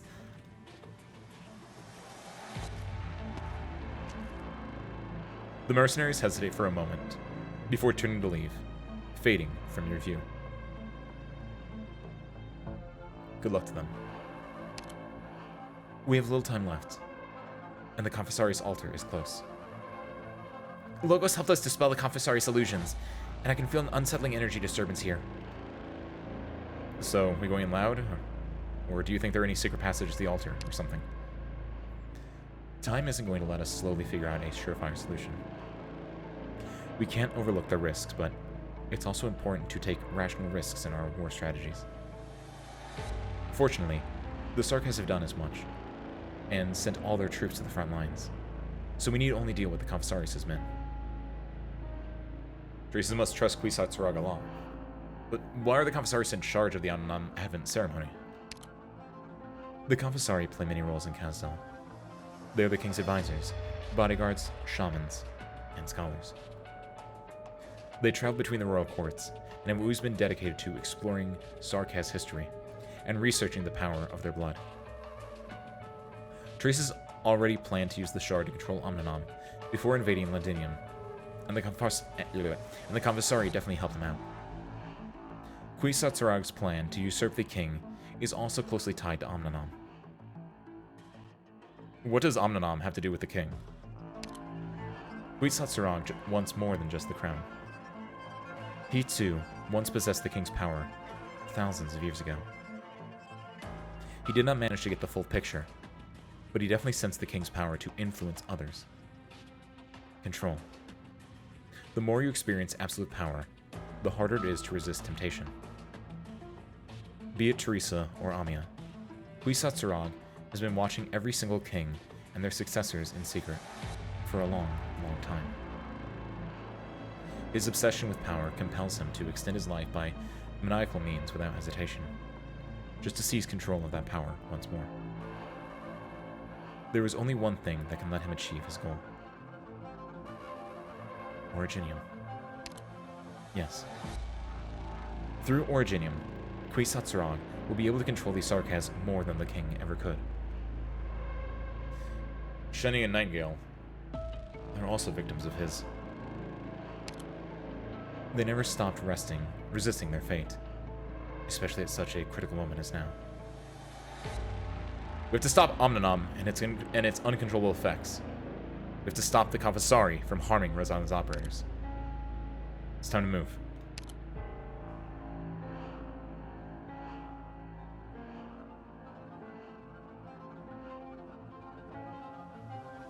Monster, hold off our enemies. Amia, destroy the altar. Dr. Calcit, I'm sensing something's up. I can't quite control the king's power. That altar's influencing... I've told you before, we've been researching the crown for thousands of years. But you? How long has it been since you learned how to use it? I welcome you all to bear witness to this grand ceremony. Why was Salus in shadow there? Like, I know what Salus looks like. Does she have a new mask on? A third mask? I guess second mask, technically, but whatever. Kwisatz Haderach. Everyone here is waiting for you. The Confessari's leader smiles as usual, spreading his arms wide open, as if welcoming his own child back home after a long time away from home. Dozens of Confessari stand on both sides of the mountain path in silence. Their eyes behind their masks hold fervent deference, completely ignoring the blood-drenched Shining as she walks up the steps with her sword in hand. I'm here to kill you. I know. How could I not know that? Many years ago, Mother showed up before Father. Before me. Just like you have now. She always knew her own duty, and never thought to disobey me. But as you slowly grew, she developed a hatred to our family. The love I gave her. And the Confessarius is calling. I don't blame her at all, nor do I blame you. You are the same. Merely made a tiny, forgivable mistake. I will always accept you returning to my side. You're a monster. Who are you to speak of love? Love and hate, life and death, they are fundamentally part of the same whole. Generations of Confessari have passed their souls down through the same rites. This is my way of loving my family. Souls in death are purified in rebirth. Through death after death, we close in on the original, the purest and perfect being. There's not a shred of that worthy to be perfect. Kwisatz Haderach, your true self died thousands of years ago. The White Horn King of Sarkaz who defeated countless enemies. The legendary hero who built an everlasting Kazdel under the day and night. He's long dead. What stands before me now is but a despicable man who lives in the shadows. A coward who sacrifices the lives of innumerable innocents to prolong his own. Who is it that tarnished the souls of that original hero? It's you, king of usurping kings. You got so twisted seeking longevity. You were no longer worthy of that crown. Perhaps. Kwisatz and I. Sister. I, who was born with all my memories intact, know better than you. The history Kwisatz bears with his life. The Confessori's leader takes a step down. He calmly looks at Shining and holds her hand, trembling in rage. I know all too well the blood that is on my hands, as I remember all the love I have received. It was you who picked me up from the blood into your trembling arms when Mother died. We are a true family, sharing the closest of blood, and sharing the closest of relationships. The nature of my soul may change, but the facts remain the same. How could you talk about that like so? Who was it that killed my brother? Who was it that turned him from a child who should have received his mother's love into a non-existence from the very beginning? It was me. For millennia, Kwisatz has died, time and time again, from betrayal, from his closest kin. You may see this as a punishment if you wish it so. However, what does that matter? You call me unworthy of that crown, but who else but me could possibly lead the Sarkaz on a path to our survival? Quilon brought our people on a wandering path of no return, and Yalis retreated into hiding would only make us weak. Even that pair of siblings. All they did was push Sarkaz into futile conflict, and let the crown slip into outblood hands. The Sarkaz. The Sarkaz need a true king. An eternal king. I will reach our starting point, and together, with the sins of Kwisatz and his blood, purge all of the Sarkaz's sins.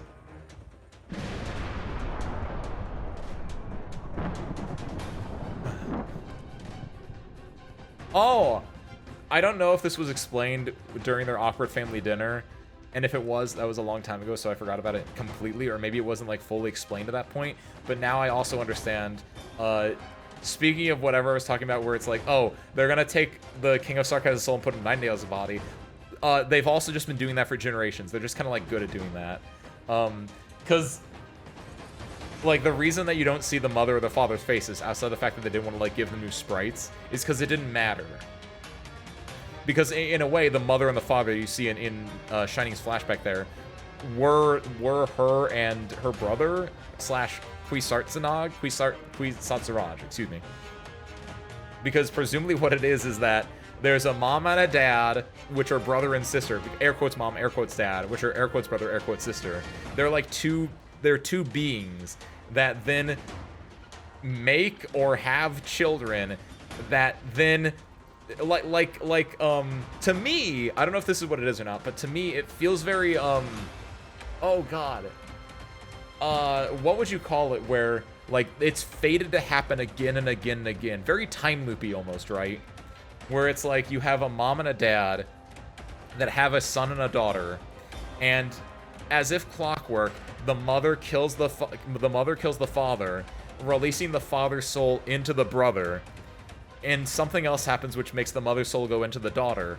theoretically, right? Like some kind of sick, twisted ritual in which the sins of the family keep going down past, right? Like this incestuous, almost like this soul of Kwisatz Siraj and also Kwisatz Sanag have been body hopping from family member to family member for thousands of years, right? Yeah, a beautiful, sick, twisted, loving family. And I don't know if it happened or not, but there are small indications that maybe it didn't work out that well between Mother and Shining here. Like, maybe it was flawed, or maybe it actually just didn't happen. But she's still taking up the role of Kwisatz Sanag in a way. But it still doesn't, like, if she ends up killing Kwisatz Siraj in here, just like the mother killed the father, is she completing the fate? Is fate continuing to, like, progress? Like, that's conceptually, like, on a vibe level, I like that. That's really cool. Certified time loop lover, Ace Windfall. Sin. The word intensifies the ire in Shining. Her father and brother were both possessed by this undying monster, while she and her mother lived under the madness of his shadow. To let him live, to kill him, both are afflicted with the curse.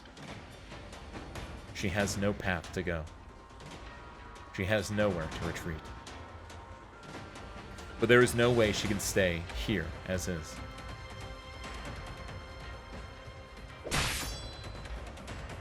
Huh. I see. You've made your move. Very good. Kwisatz Sanag. I'll kill you. And then kill yourself. Is this what you call severing the bloodline's curse? The same stupidity I see. Kwisatz Siraj grips Shining sword with his hand. Blood trickles down the pure white blade and stains her hand. A shudder rises from the depths of her soul.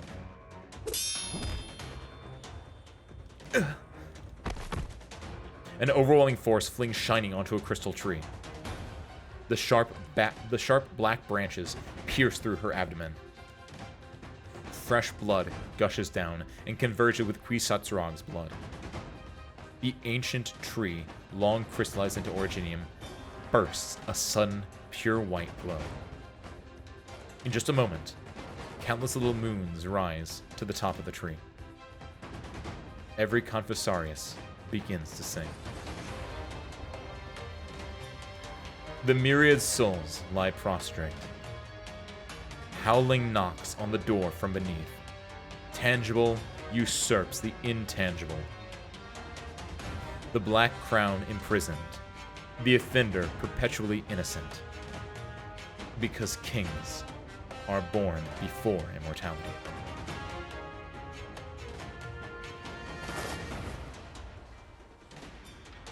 Look. Even injuries as grievous as this will not infect you. This is the power of the blood that you resist. Kwisatz Sanag, I've been patient enough with you. But you stay stubborn, unwilling to accept all that belongs to you. Your duty, your power, glory. It's alright. Just be good and stay aside, while I complete the ceremony myself. A crown woven of thorns appears in his hand. Moonlight shines on the crown as it illuminates the crystal tree at the end of the steps. In that spot lies a stone bed lined with dead branches, and a curled up figure Shining knows too well atop it. Liz! Wake up. Don't bother. Her consciousness is not where you think it to be. She's inside the crown. Correct. I promised you that I would mend her soul. You need only wear the complete crown, and you can be together forever. Together forever. In your cage. Shining shuts her eyes. She strains to imagine the time she spent together with Liz. They run in the woods, hand in hand. They cross the ice-cold creek together. With Liz worn out on her back, she walks the road home. Liz makes a small flower wreath and places it on Shining's head. A small blue fowl beast follows them the whole time, chirping a cheery tune over their heads. It hovers, searches, and lands next to the sleeping white demon. It does not know why Liz is sleeping, and anxiously pecks at her cheek with its little beak, until a black arrow pierces it. The foul beast vanishes, leaving only a blue feather that lands on Shining's shoulder. Enough. You know very well those are not her dreams. Even if those memories were fabricated. They are fabricated. So why not accept your own power and reshape her memory once more? Liz is Liz. She should be free. I will never shape her soul as I please, ever again. Wishful thinking. Kwisatz, my fragile child indulging in fantasy. You are that blue foul beast, thirsting for freedom, yet imprisoning yourself. I prepared everything for you. A perfect body, an ancient power. All you needed is to accept. But you betrayed me. You abandoned everything that belongs to you, and then, what did you gain? You sorely disappoint me. A new life. I was reborn into a new life after leaving you. Not as the Confessarius Kwisatz, nor a puppet of my bloodline, but as Shining. As a member of the Followers. Blue feathers prick her wounds. The slightest of stings momentarily rouses her from her bloodline-induced paralysis. Come. Now is the time. Find me. Find this tree. If it were you, you would certainly make it.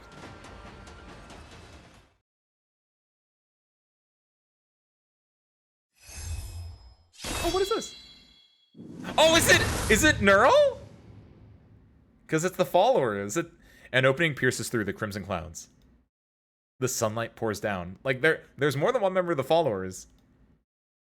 Everything around her becomes increasingly brighter. Doesn't matter what it is. Just hold it back. The ceremony has already begun. We can't we can't stop it.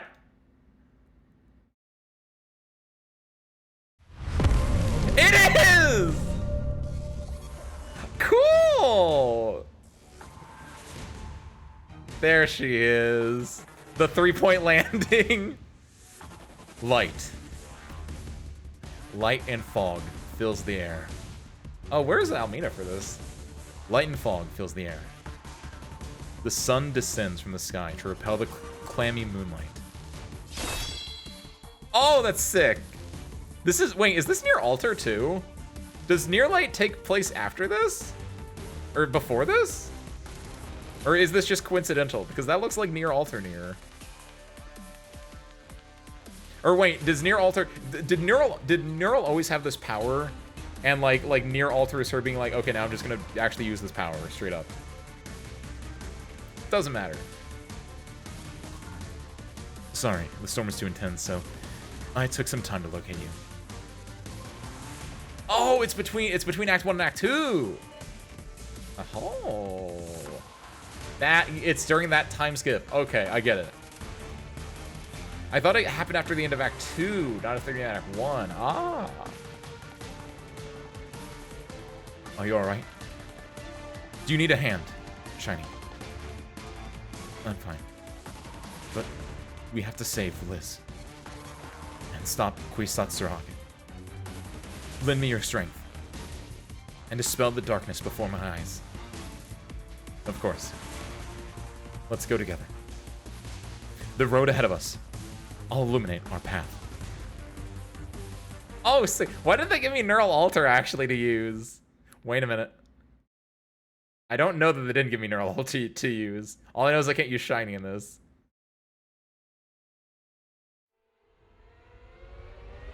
They should have given me Neural Alter. Wait, why can't I use Shiny in this? Does she just show up later? They do! Oh, that's adorable. Look at her! Oh, that's so fun! Okay, this got so much better. I was like, why just Shining? Like, Shining alone didn't make sense because like she's just a healer. That's amazing! Ah! Get him! Which one did they give me? Oh, they gave me the S3.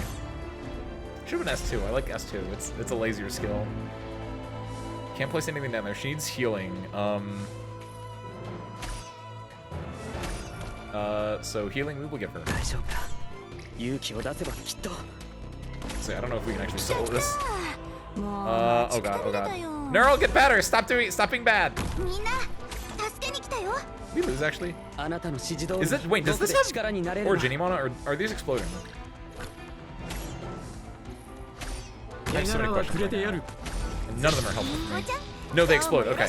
We need, we might lose this actually, low-key. I'm gonna do this because this will allow us to theoretically, my main thing that I'm thinking is if we can get, okay, we need to get rid of these two. We're just gonna do this. If I can silence them, that will help out a lot. Is my hope with like needing healing. This is messed up. Hold on. All right, we put Shiny down first. We put Lappy down first. We put Lappy down first. Where did I go wrong?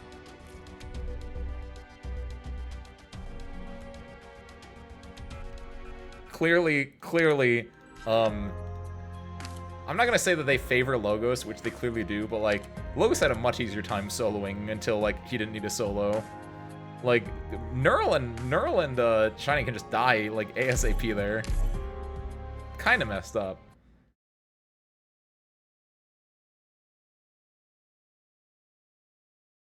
So what we'll do is, I think I should be able to do this. I put down Lumen really early. I might not need to put down Lumen early. What I might be able to do is start with 0 DP. Right. So we gotta do this. My hope is that, because this only gives me defense. I don't think actually should have looked if this is defensive or not. It gives her more attack, so she can like burst heal theoretically. So I guess I'm gonna do this just to burst heal.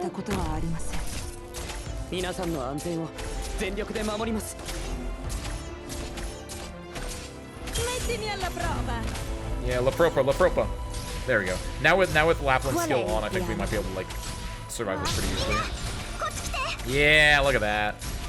I knew Lapland was gonna be the GOAT here. Like, not even, like, not here as in the specific stage, but just in general. Because I was like, there are so many things that I feel like you can just silence and negate. Get it.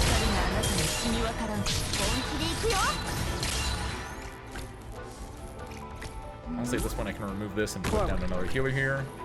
That is so many. Why? Lappy, this Lappy, you got your work cut out for you. What's going on there? What's going on? Oh, wow. I know what's going on here. No shot. That's so adorable. I assumed, oh, wow. Wow. No, what the fuck's, wait. What's going on? Actually, wait. Should've wait, what the fuck? I did use Shining skill. Apparently, I should not have. Got a problem that needs solving? I might not need time. I might be cracked actually. I might not need the time. Don't worry about that. Oh, because they explode on each other. Aha! I know how games work.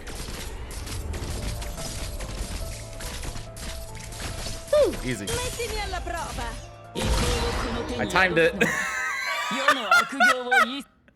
Easy. Easiest chapter of my life. Luckily, they explode each other. They do damage to everything around them, so I was able to chain react them at the end there. Easy, baby. All right.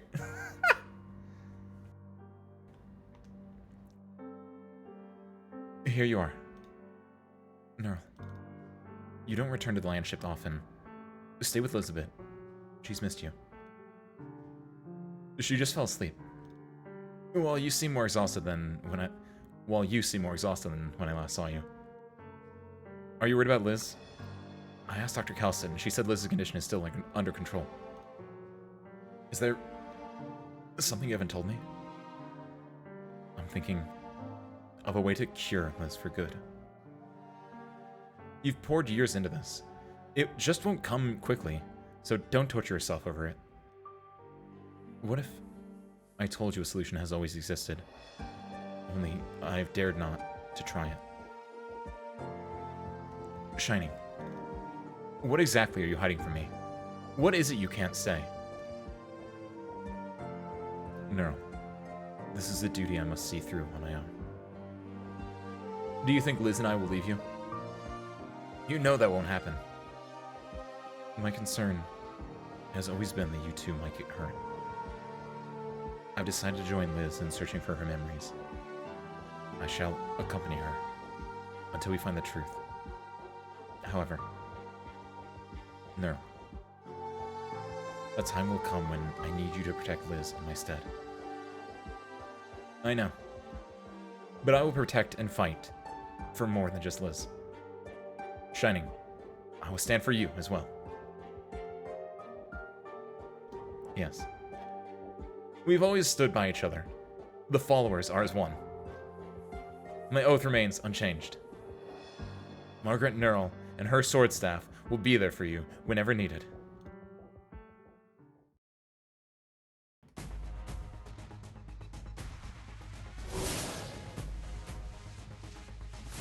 The sword staff sweeps wide. A dazzling radiance repels a crowd of foes. Every single Confessarius here is a powerful foe. So that's why you weren't willing to spar with me, Shining. We saved quite a lot of money for Rhodes Island.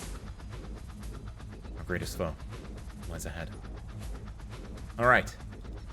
Let's settle this quickly. What a farce. Careful. Ha! I can take it.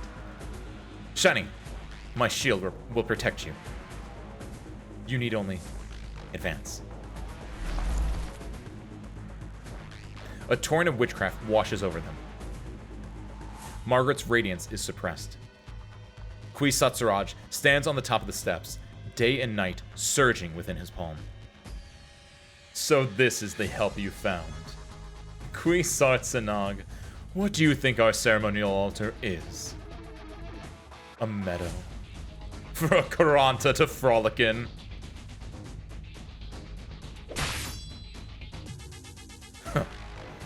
So her arts can momentarily block my influence on you. And what of it? Your swordplay and arts all come from me. You can't even harm me, unless I let you.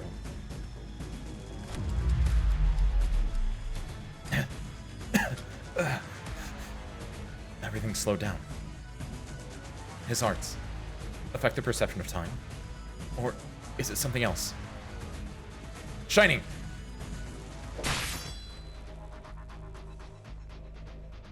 I'm alright. Your shield. The first crack on this new shield of mine. But no matter. I can mend it with my arts. A nice shield will never weaken when protecting someone in need.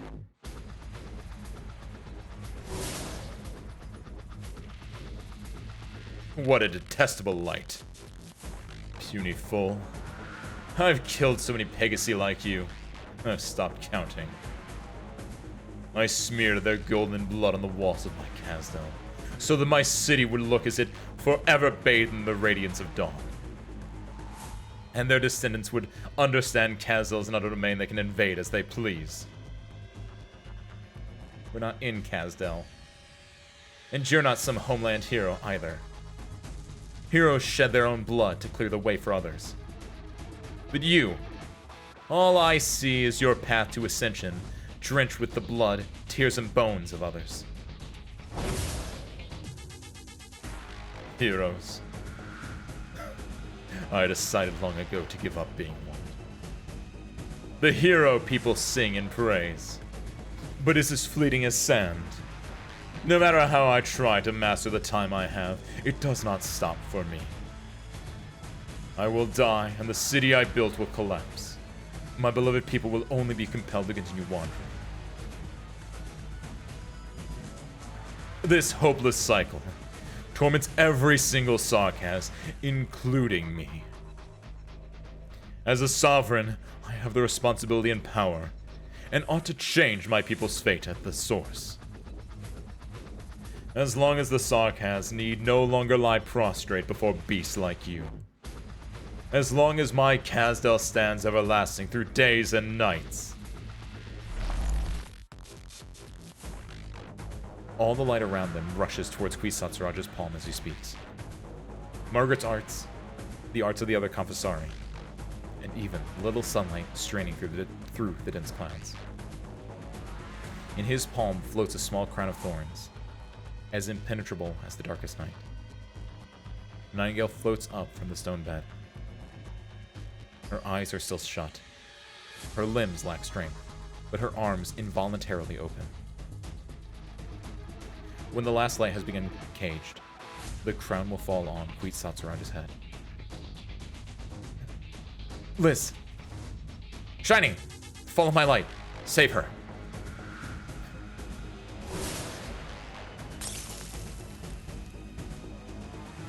A sharp spear of light tears a path through the witchcraft barrier.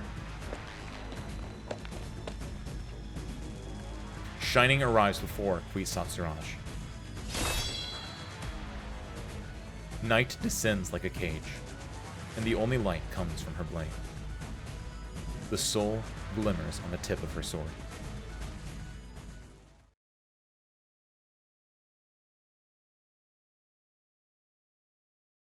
Liz, I return the true memories I once took from you. No fields, no woods, no streams, and no flower wreaths. Only a girl, huddled in a dark corner.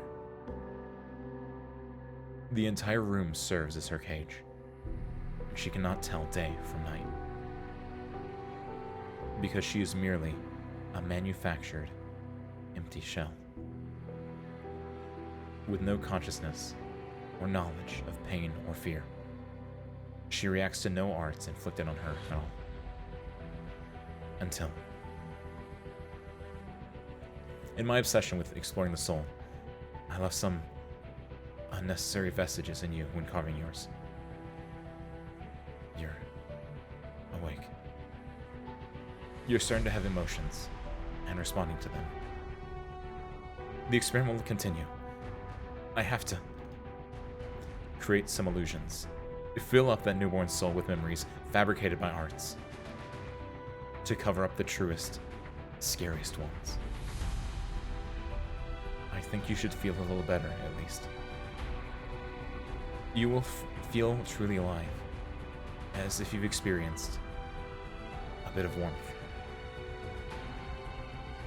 No.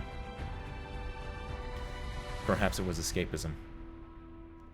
As long as I lost myself in those wholly trusting eyes, I didn't have to confront the cruelty of what I had done to her. I'm sorry.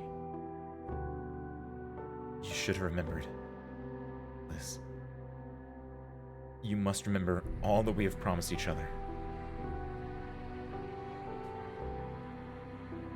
A blue foul beast emerges from the darkness. Gigantic, gray-white eyes stare at Shining, and a tear slowly falls.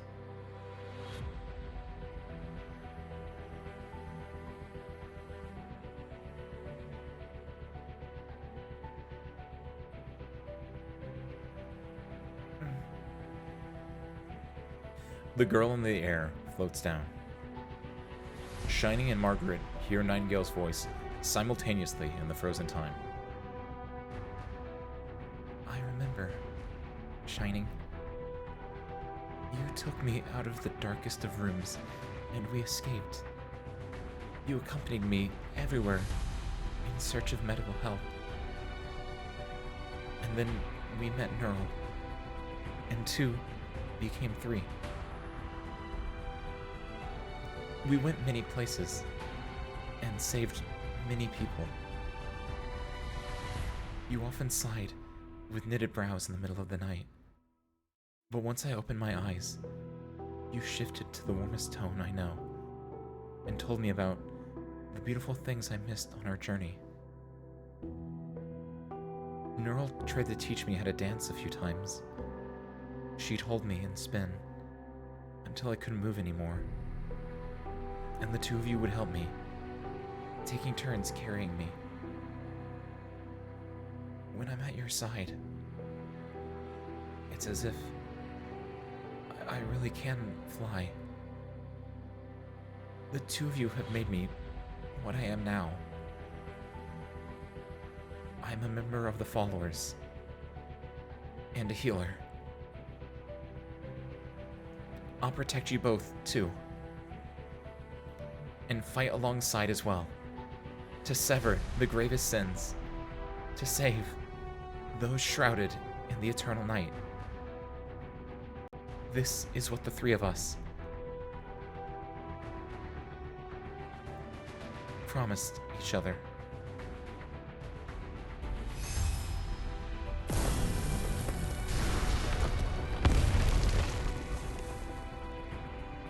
Nightingale lands on the ground. Her staff and body emit an intense light. A giant cage appears and catches Kwisatz body within. Ugh! The soul was completely under my control. Why is this cage? I have a name. I am Liz. And I am your enemy. Kwisatz, I'm stopping you because I don't agree with a single word you've said. You...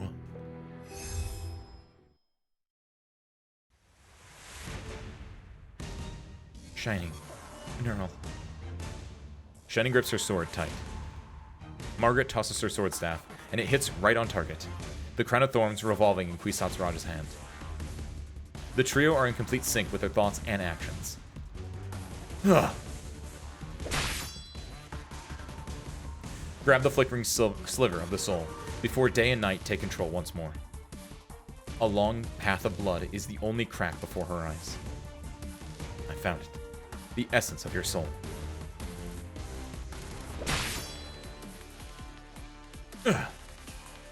Kwisatz, you... What this body will become, I am unconcerned. If blood does control my will, then Liz and Neural will pass judgment on me, in my stead, as I am now. But I will not be your puppet. I will not conquer or rule in your name. Until death, I will be free. Free? You speak of freedom. Shall we give it a go? Kwisatz, we are not easily parted. Try again to leave my side. Try and see how long you can run from me. I will run no longer. Rather, I will grant you an eternal death. Shining! Retreat! The moonlight above the tree tumbles down the cliff, and the ground violently rumbles as if about to turn upside down. The altar crumbles, and thick golden originium liquid gushes out from the cracks. A figure appears without anyone noticing. He does not move fast, but manages to appear just in time to block Kwisatz from the followers. Wow, that dude! Wow, talk about Chekhov's gun in a way. We're talking about like I don't know. He's here. He was brought up. I thought it was just a little goofy dude, cave dude, but he's here. Nanga literally cannibal dropping a cage. It's very much like there's a board game called Mousetrap, where like after a Rube Goldberg machine, it drops a mouse cage on like a little rat. It's basically that. Gotcha. What voice did I give this guy? I don't remember. I feel like it was old and decrepit kind of sounding. I don't know if I used the cut for it. We should leave. Your Highness. Huh. So it's you. Who's there? Follow us, is it? In this era where valor is scarce, your radiance bedazzles. I don't know what that sounds like. We shall meet again.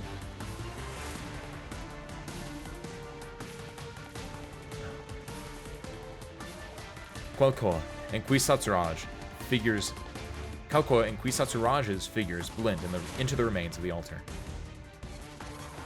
The other Compasari follow suit. The crown of thorns shot out of Kwisatzurage's hand earlier suddenly spins and turns into a pitch-black shadow that flies up towards the sky. The shard. In the eye of the storm, is that the Omnanam mentioned over the comms? Dr. Calcit, the doctor, and the others. Will they make it? Shiny, you. Anything feel off? I'm alright. This blood curse is indeed complicated. Wait, Liz. Liz? Liz. No. Your soul. Why is it incomplete? Did you fracture your soul? When you resisted Kwisatzurage? Shining. Neural. I'm here. I've always been here, Liz. Yes. I'm alright. You two have protected me for so long. So it's my turn. I want the three of us to be always together.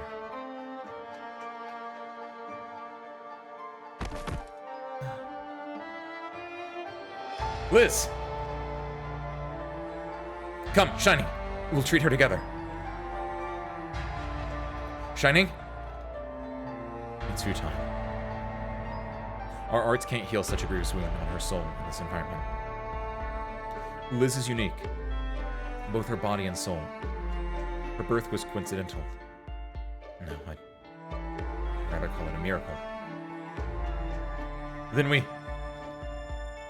we'll first need to leave this place, and then plan our next move. What about Kwisatzurage? Do we just let him go? His fate means nothing compared to Liz's safety. He means nothing now. Let us return. Yes. Together. Wait, what? I would have figured... Okay, maybe it's not done yet. I guess technically it already happened, right? Like, I thought, and I really enjoyed it, where, like, in the stage itself, there was the yellow light that came out, which was obviously the same effect that happened when Siege put the sword back into the stone of the sword. And I thought, like, that was the light. That was, like, the Calamity Rating light, like, reaching out this far. And I was figuring either A, during their fight with Kwisatzurage, or in that moment right there, the light would hit them and they would get, like, their miraculous moment to, like, either defeat Kwisatzurage or to save Nightingale's life. And I'm surprised neither of those happened. I don't know what the purpose of that yellow light in that battle was for then. Kind of lame. I guess that was Nightingale's power waking up, like, in the lore of the story, but, like,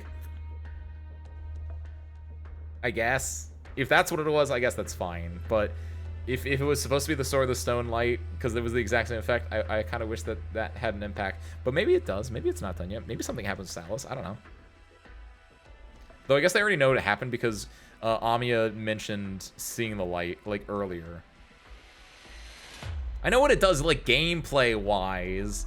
I'm wondering why it happened, like, lore-wise, though. That's what I'm more interested in. Like, I was hoping that would have an impact on the story of this stage, which it doesn't. If it's just gameplay, it's fine.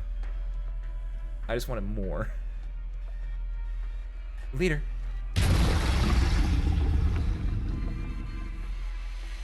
Kwisatzurage failed to cage the Black Crown. The altar's power is weakened. I can work through its influence now. The altar's upper layer is breaking apart. Amiya, focus your attacks on the blood of Tikaz. Right.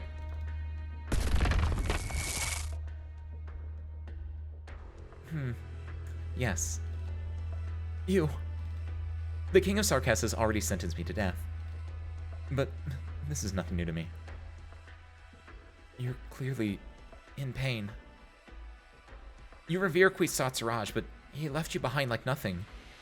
He treats you just like how you treat those chimeras. Exactly the same. Don't waste your breath, King of Sarkaz. My feelings are nothing special. The Confessari are the Confessari of the leader's blood, though some are born more perfect than others, like Kwisatz Siraj. Still, others, like myself, were never in the running to be chosen at all. But I've never envied her. We only stand in the spot befitting us best. We were supposed to be inseparable. We are all limbs of the same one body. There is no other group able to perform unprecedented miracles like we Confessari can. You sure are dedicated. How stubborn. I am curious. Is there nothing you're strongly attached to? A doctor? Would you not make the same choices I have for your life's work? For those dear to you? And the ones who have fought by your side this whole time? Whether it be under some control or influence, it does not matter. To reach our origin and create a completely new future.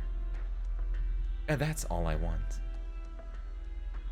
I can't let you get close to the blood of the Tikaz. Oh. A black line pierces through Salus's body once again, and strikes the altar's core at the same time. The blood of Tikaz stills. I'm so close.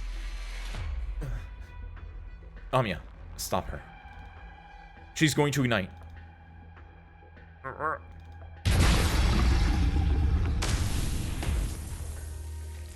It's fine. It's fine. My body is just like a monster's. She stretches out her broken hand towards that drop of blood. A curse known only to the Confessari, inflicted upon the soul, upon all blood and flesh. It will probably be a complete death this time. Before the leader, before Kwisatz Siraj, and before all of my family. I'll take the first step into the future I yearn for.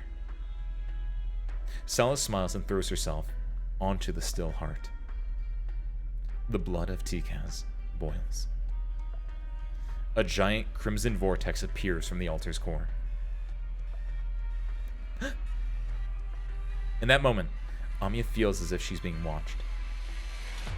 By Kwisatz Siraj, by the crowned without names, by the howling myriad souls, and the one she is most familiar with. Teresa? Omnanom. Salus used her own blood to complete the Confessarius ceremony. Quick, get away from the altar. Ooh. Is this gonna be a red stage? I feel like there gotta be a lot of red stages coming up. Oh, it's a lore stage. That works. That works the same. We're not gonna do this yet. We're gonna do our 10 pull first, but Descent from the Origin. An ancient ruin reopens. Woo! Cool. Things are happening. The big bad, the Omnanom. Omnanom is coming up. Grab that one for defeating 1,000 foes this week. Do my little stuff here.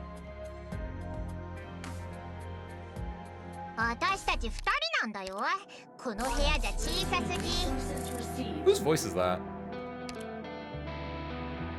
Oh. I barely ever see this operator. What's her name? I should know her name. I don't even know her name. It's freaking, it's the Gremlin. But I was like, who's that name? I've never heard that one. Benna! The name that looks like a little bit of like a meme. Because it starts with a B for some reason. I always like her name looks like a joke name.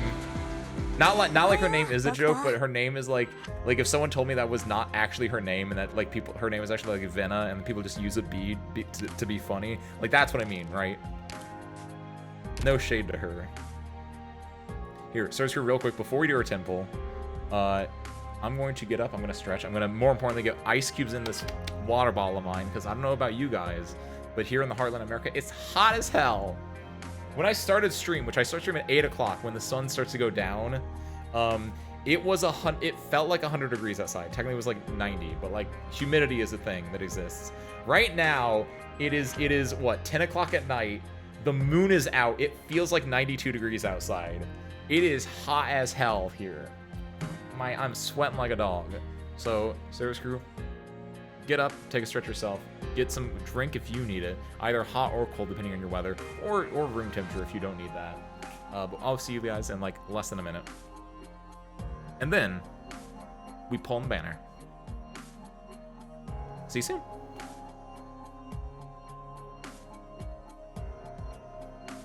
疲れたら寝ればいいよ。深く考えちゃダメ。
Okay, or Tadaima, that's the one.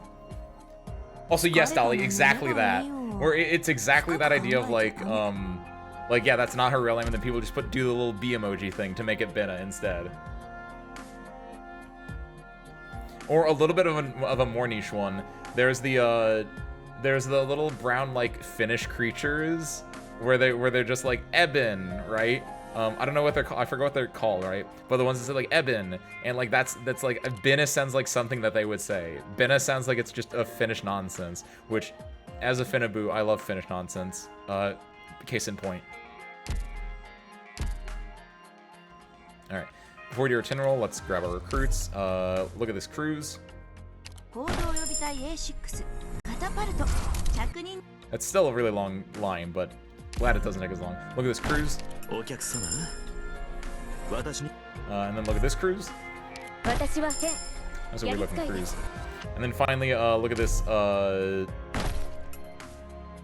It's gonna be the one that I don't care for. Like, there's Rope and there's Shaw, but did they add another shift one in here? It's gonna be Rope actually. So Rope. I think there's more than just those two in there. Sniper Defender, Supporter, Starter, AoE, nothing. Sniper Medic, nothing. No. Nothing. Ooh.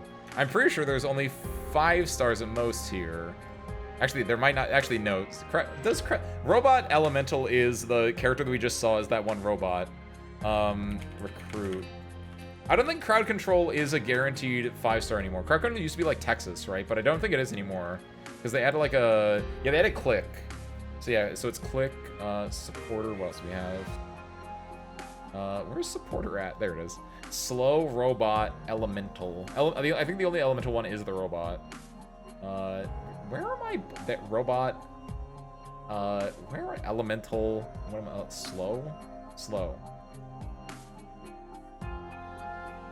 Wait, why am I not... Oh, I'm using the wrong... I'm using the old... thing, that's why. Robot, there we go. Robot, supporter... Slow... Elemental... Crowd control... no! Crowd control slow! There we go, okay. I was using the old one, so I didn't even think about the fact that I could, like, combine stuff. I get Glaucus! I get Mayor! Either of those is good. So yeah, give me supporter crowd control. That gets me a 5-star. Don't know which one. Guard, sniper, defender, caster, DP, nothing. Sniper, supporter, vanguard, melee, starter, nothing. Nothing. Which one do you think it is? Which one do I have more of? It's either Glaucus or Mayor. Take your bets right now. I think I have a full Mayor. No, I don't. Do I have a full Glaucus? I have a full Glaucus. So it's probably gonna be Glaucus. If I had to guess. Bets in. 3, 2, 1.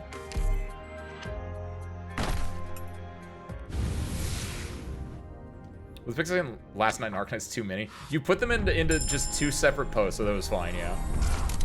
Also, I agree. Nice, Mayor. At your service. Also, I agree with you. I think the Palace one was one of the best ones because she's just pouring alcohol into the pot. Amazing, right? Just dunking it in there. All right. So sure. More importantly, it's a limited banner. I got some funds. We're not breaking the bank here, but you know, you get a lot of free Arundum from this event. So maybe we throw one more in. Maybe we get a 6-star here. Maybe we get you here. I don't know, but let's do it.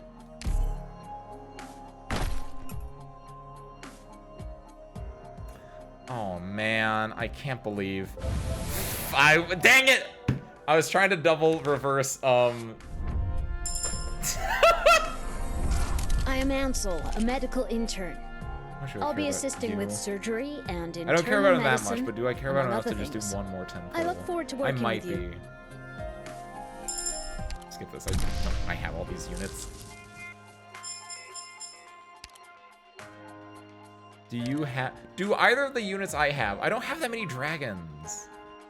But like, cook your favorite when the stuff is sent to don't turn around. Reach Sui operator in the base. Worldly plight. I don't know anything about this man. You feed me, I feed you. Gain 24% sanctuary. Blocked enemies receive 40% attack as art damage and 12% attack as burn damage per second. When there are at least 4 uppers on the field, recovers 1.5% max HP and both HP and elemental injury per second. Wait, hold on. It says 4 operators. That's really easy. Wait. Is this supposed to be like 4 Sui operators specifically, or is this just like literally 4 operators on the field? Because like if this was like 4 Sui operators, I'd be like, oh, this is pretty good. But like if it's just operators, that's like good. Blaze is probably pretty decent too. I don't know. I'm gonna be real. I don't get the hype around Blaze. She's fine. Like, don't get me wrong. She's fine. I get it, but like, I don't know.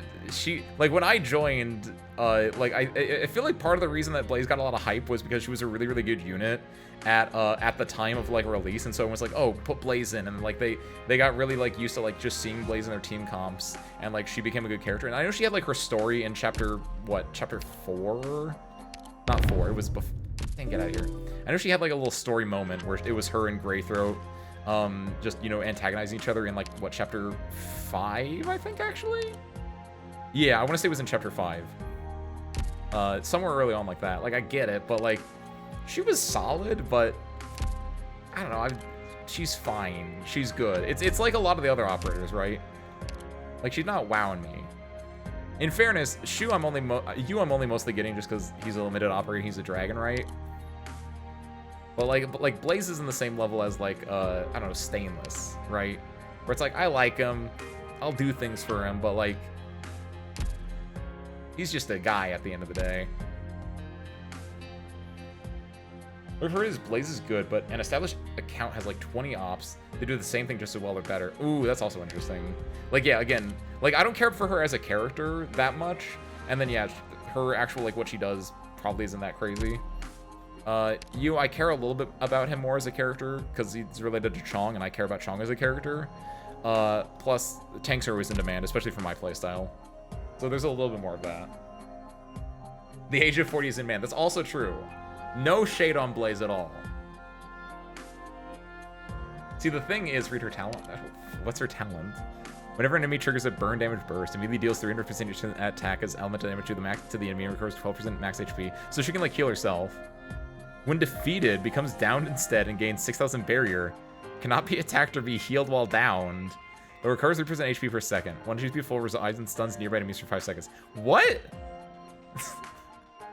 Does it only happen once per thing, or can she just keep doing that?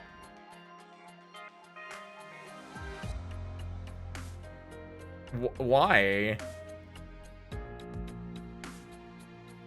I guess I get it, but like that's just it's just better suitor. Not really, kind of, but I guess when she's down, like she's not doing anything when she's down. Revives and stuns enemy for 5 seconds. What?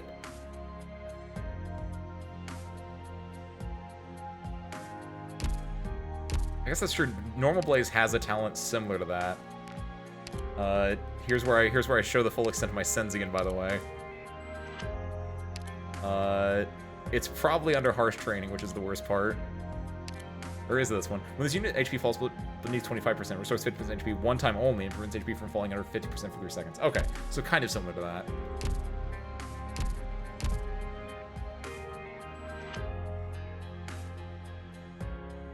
Okay, after all this, even though I want you, it's probably gonna give me Blaze. I'm gonna do one more because I'm worth it. And also because if it was a yellow bag, I probably wouldn't have done this, but it was a blue bag, and I feel insulted by that. So check out this. All right, that's it. Yeah, that's man. Well, I got 2 more free pulls at least. What do I get? Got Ponsiris. Who's the 5-star from this banner? Did I even get the 5-star from this banner? It was Surfer. I did get Surfer. That's right, because I got her and I was like, who is this? There he is. Messed up, man.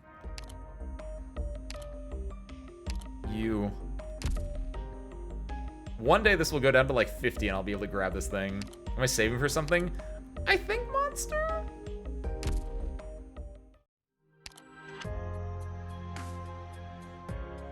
If we think about it this way, we're at 249 rolls to claim, which we're not getting that, but like more importantly, if we look at our details here, is that, hey, don't do that. We look at our details here. If you do not get a 6-star operator after 50 rolls, the probability of obtaining a 6-star operator on the next roll will be increased from 2% to 4%. If you still do not roll a 6-star operator, the probability of obtaining a 6-star operator will be increased on the next roll will be increased from 4 to 6%. With this process repeating until a maximum probability of 100%, which you will guarantee to receive a 6-star operator.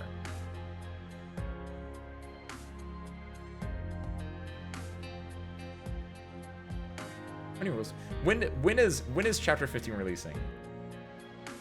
Late September, early October, probably. Maybe. Hold on. Where's a? How many rolls do I have right now? What's my rate of play?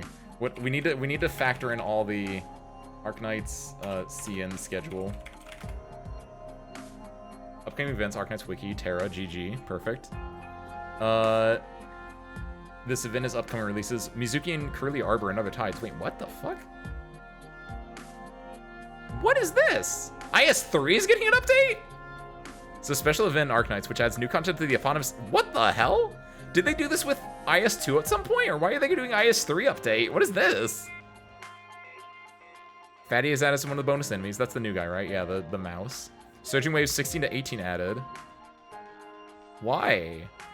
Oh, see also Phantom and Crimson Solitaire return to the castle. Did they do that? That was back in June? I didn't return to that castle. Difficulty level is now changed to one used in later IS themes with Calamity Face-Off removed. Oh, cool. They changed it to be like, instead of 3 options, they actually gave multiple options. Oh, that's cool, actually. That's all they did with it, though? They didn't, like, add anything new? That was kind of interesting. Actually, this festival did an IS celebration about a month ago. They probably also had other things going on at the time. Fully did not recognize that. See You Soon story collection, which is an intermezzo, right? Which I guess story collections are omnibus events. Is that what's hold on? What gets called intermezzo? Special operation. Are intermezzo just a different type of side story? Hold on. Intermezzi. Oh, these are intermezzo. Also, this is the one. Okay. Wait, no, that's not the one I was looking for. I was looking for Come Catastrophes or Wicks of Vultures. Unrelatedly, I wanted to look at this one for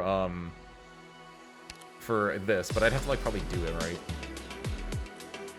So Long Stooge? Forgot about that part, actually. Since we were talking about the earlier. Intermezzi are important to the world and the main story. Oh, Wicks of Vultures isn't in Intermezzi, though. Wicks of Vultures was in side stories. In Intermezzi, there was Indian Grand Overture, which is, of course, Act 2 related. Babel, which is, you know, Babel. Yeah, no. Yeah, I quickly switched over. The Arknights Festival did an IS celebration. The Taiko collab looks cool. I forgot to send it. I do like Taiko. That's a lie. I mean, Taiko's fine. I do like rhythm games is the more accurate way to put that. So hold on. We have Mizuki and Surly Arbor in August. Spoilers if you care about global/CN stuff real quick. But See You Soon, which is a story collection, which has a new operator. Oh, that has the vampire girl. Oh, that's cool. Holy shit, I did not notice what her weapon was. What is this? Didn't know that she had that as a weapon. Seeing that was insane. Okay, so Vampire Girl comes out with that event. Is a Reaper Guard operator. That is not a traditional scythe. Oh, yo, wait a minute. Oh, this is the dude. This is that motherfucker I was just talking about. This son of a bitch I was just talking about. What the fuck does he do? Alright. Might want to read that event. No, well, he appears in episode 13 before being introduced in See You Soon. So yeah, he just appears in episode 13 just to set up this event, question mark? Oh, motherfucker, he's a therapist. Sorry for the language, actually. But he's just a Lumen clone. Not a Lumen clone, but he does the same thing Lumen does. That's messed up. I have 2 Lumens in my party. When Elegies Are Ashes, that's an event. Icebreaker Games 1. And then episode 15, Dissociative Recombination. So there's a story collection, a side story, and then Icebreaker Games 1. Between then and now. So that looks like...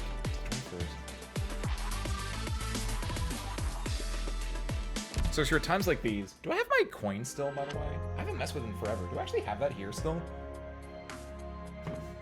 I used to have a coin that I would use to make decisions because I'm an adult. And yes, I do! Oh my god! I haven't used this in so long. So if you're times like these, where, you know, sometimes your luck can be better.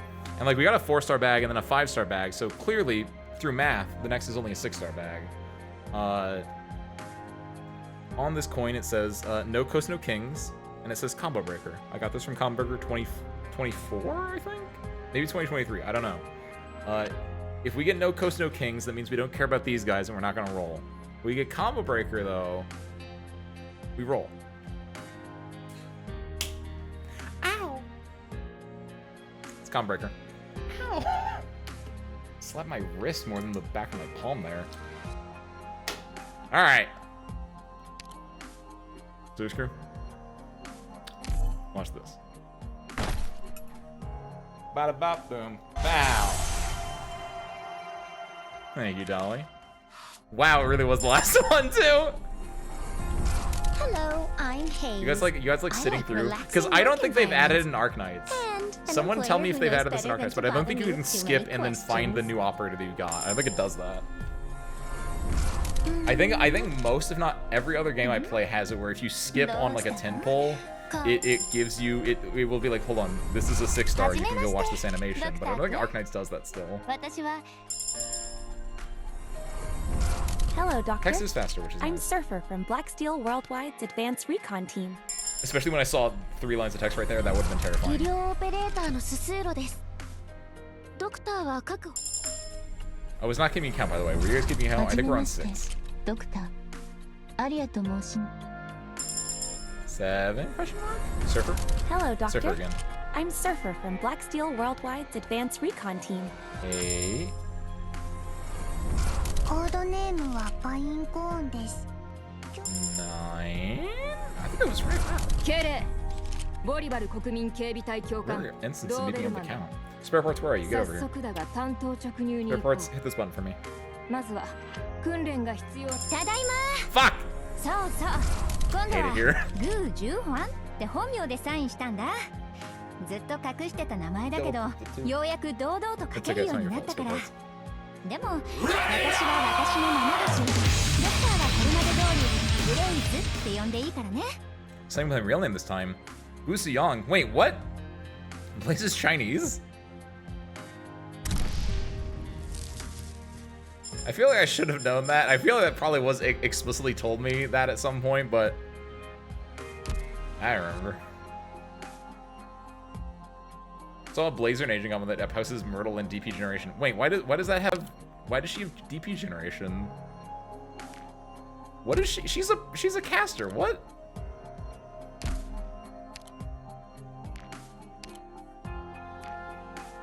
US first. Yes. Shame she isn't very good without you. Oh, real? Why does you, like, why does she need you to do things? Oh, is it because she's a primal caster and that he's a, they work, I understand why they work together well, because it's the, whole, you know, proccing elemental damage thing. You.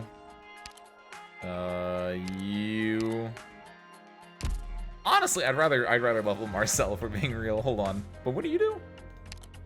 Select the operator with the highest maximum HP within range, dealing 30% attack as arch damage, and 30% of that arch damage as burn damage to all surrounding enemies around that operator every second for 20 seconds. Hold on, what?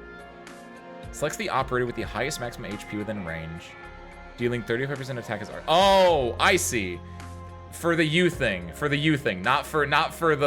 DP thing. I still don't understand what the DP thing is about. Hold on, what is Ben? What is the DP thing?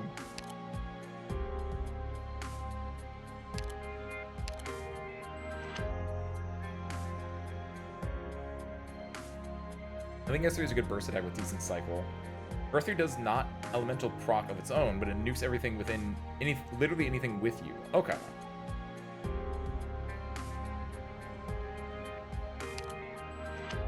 Attack range changes. Attack and roll increases. Attack plus 6%. Attacks 3 enemies at once. When attacking, lose 5% HP and sets a burning field at the location. Cool.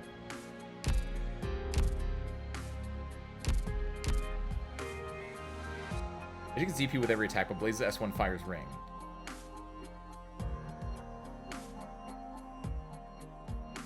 Oh, does it work like that? Does that count as the agent attacking, really? That feels like a bug, if we're gonna be honest. I'm okay with it, because that's like one of those things where it's a helpful bug, but like that feels like that should not work like that.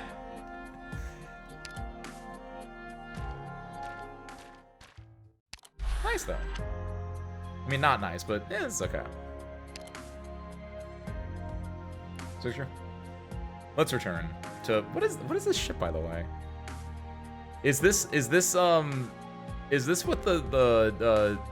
is this Manfred's dirigible? Just like in dirigible form? That has to be, right?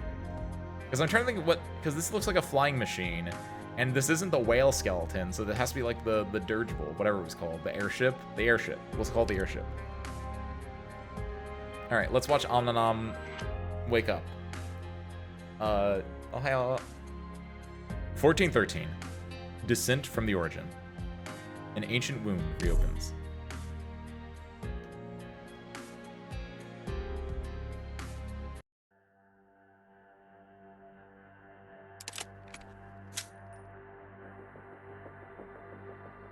I just noticed something and I got confused for a second and then my brain learned how perspective works.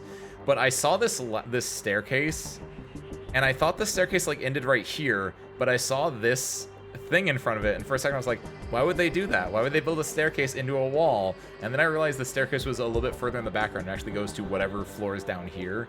But for like a split second I was like, why would they do this? Are they stupid? Good lord. This is how you do it, right? Aim at the enemy and then... Whoa. Bloody hell. Relax, Tommy. It's not much different from the machines you work day after day, and that both can make a mess out of you in an instant. Just remember to keep the safety engaged when you're not using it. Where did that white-haired feline get all this stuff with the things the way they are now? Look at them. Catherine? I'm fine. Chronic stuff. Look at the dust on these weapons. They're brand new, but they've been in storage for a while. This isn't standard issue military stuff. More like custom weapons for special operations, and they weren't made by Londonium factories. Looks like Milskar is more than just your average gangster. Do you mean she's an informant for somebody big? So, she's willing to trade weapons with us, because... Don't expect to play an important role in their games. This stuff was probably meant for something else, and she came to us only after that fell through.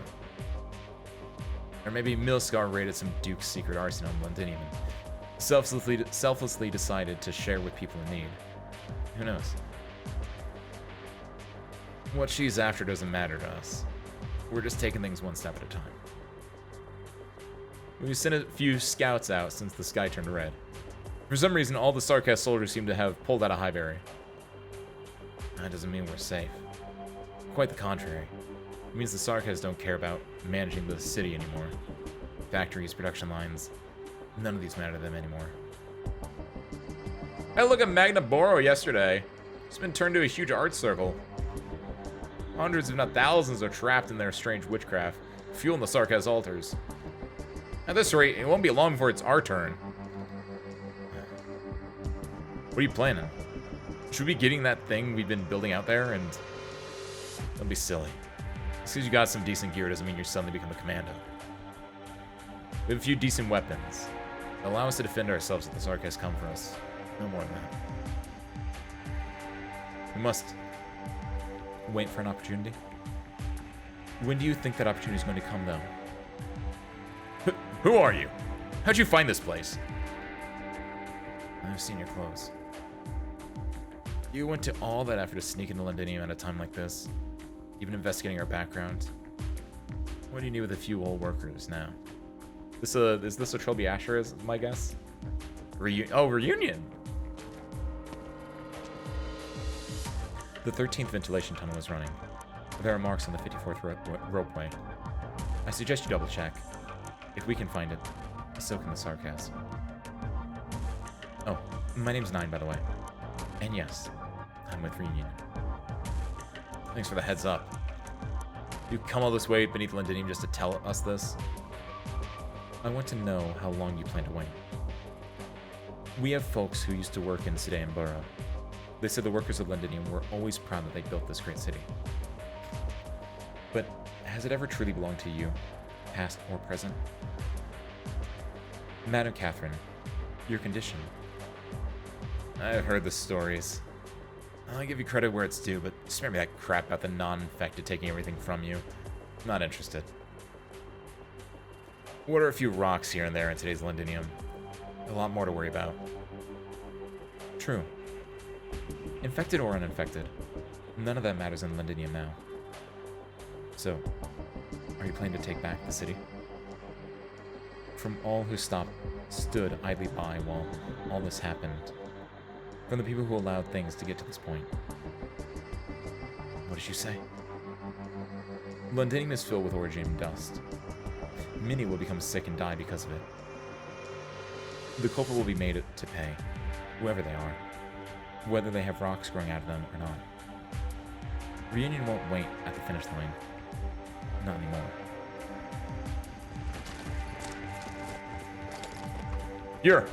Oh, it's just General Mob Reunion character. It's been so long. Hey, Tommy, remember me? There. You got sick and... Oh, so that's how you ended up with Reunion. Well, I'm back. Here, rip the prevention pills. Take one per day. There's only so much you can do, though, so you better pray that your luck's good. You guys, tell you the truth. You look when you left the factory. Thought you would have loved nothing more than for all of us to become infected like you. Maybe I really did. But it wasn't you who lost me my job. It wasn't Catherine either. I know you lot tried to put in a good word for me, but those were the rules. Maybe not anymore, though. There's a lot we can help with. Using and maintaining equipment, operating in high origin environments, tactics, covert operations, anything you need. We'll help you liberate this place, if you let us, from the people who saw all this as nothing more than the price of business. We'll take the city back, with or without you, 9 of Reunion. But we look forward to working with you.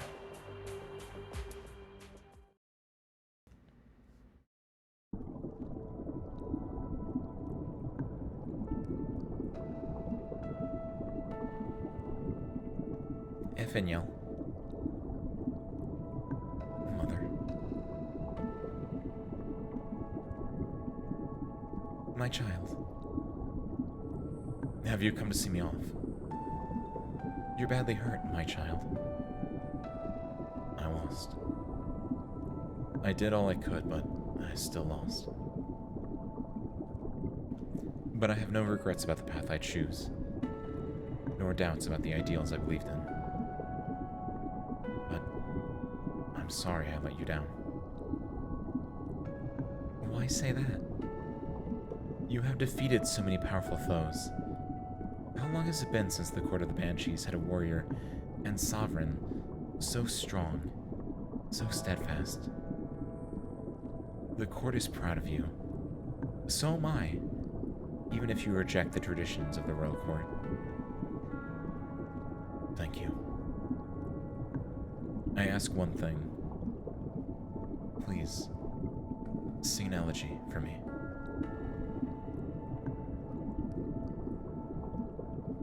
Mother? Not so fast, my lazy boy. It's not bedtime yet. But I'm... Rise and shine, Effignel.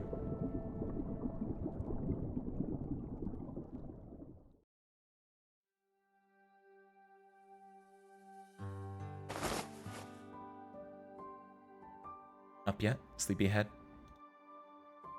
Mother. Good. You still recognize my voice.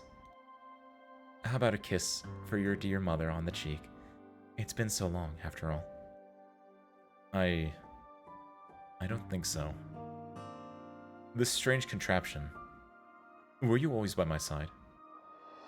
Me? Of course not.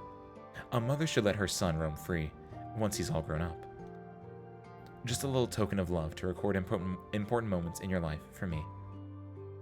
I will say, I was a little surprised it recorded not just your performance in battle, but you putting this outfit on. I know Her Highness Teresa liked it this way, but... And never mind. As long as you like it. You're bothered by what I'm wearing. When this device of yours... Isn't it adorable? A banshee should value her words, rather than waste them on disputing the aesthetics of a gadget. How could you say that? Think of all the love that your mother and sisters put into it. Is this how you repay our affection?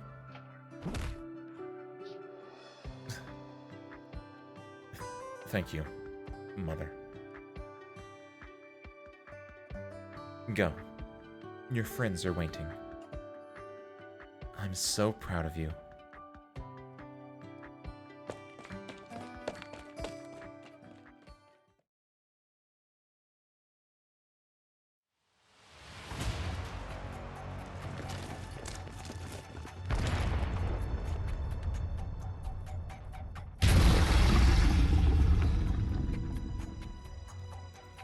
It's a dead end. A sheer cliff ahead. Wait. From the shard? What's that? We're too late. The last vestige of TCAS fades away. But it had gotten an answer. A recognition. A response. Ooh, cool. This reminds me of very, very vaguely getting Marky Palace vibes from here, mostly because it's like a tree with like some messed up stuff at the top. Very, very vaguely. The sensation was sudden at first, but the clouds no longer converged upon the pinnacle of the shard, replaced by something else. The branches and vines began to bear red fruit. It is a bizarre scene, but somehow it inspires comfort rather than fear.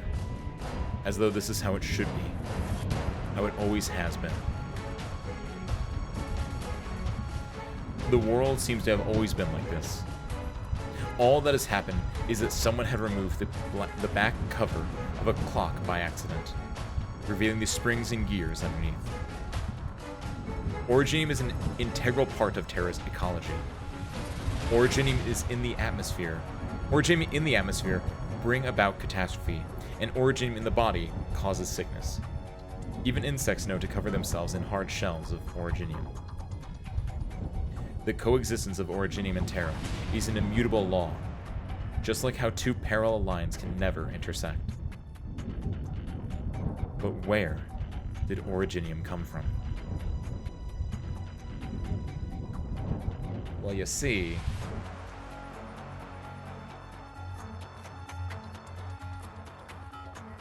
has Omnanom descended after all? The Confessori's control over Omnanom exceeds our expectations. We're one step too late. Will it become a weapon for the Sarkas? Can the Size of King still fight it? No. Omnanom brings more than catastrophe, and it's far more than a weapon. It's not just the origin of the Sarkas. In fact, one could say it's the origin of everything in Terra. This may be the greatest crisis we've ever seen. Maybe the greatest crisis Terra has ever seen. Can we stop it? Well, we need to find a way out of here first. The life bone. W is there. We can seek the Franmont's help. Let me try to get in touch with W. No.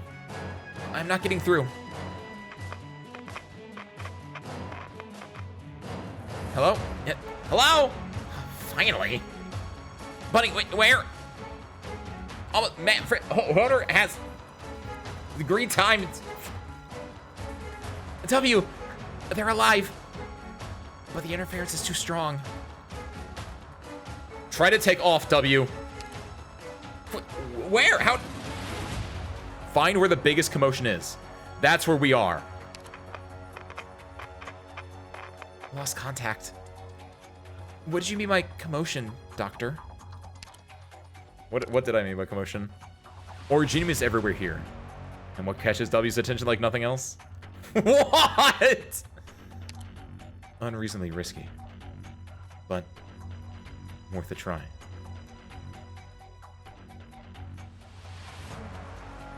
Damn, Dr. knew what he was doing. 12 hours ago. 58 hours into the operation. Oh yeah, didn't like Manfred and Hoderer fight at some point? We never got to see that yet. Sir, we've taken control of the Lifebone's central area. Examine the skeleton and eliminate any resistance. Tell Nadine to clean up the remaining mercenaries outside. Leave no survivors. Set up defenses around the skeleton and rig it with explosives. Do you mean to? Yes, sir.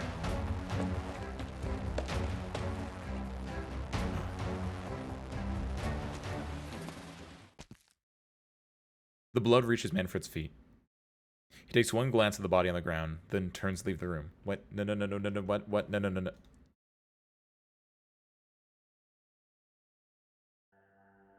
No!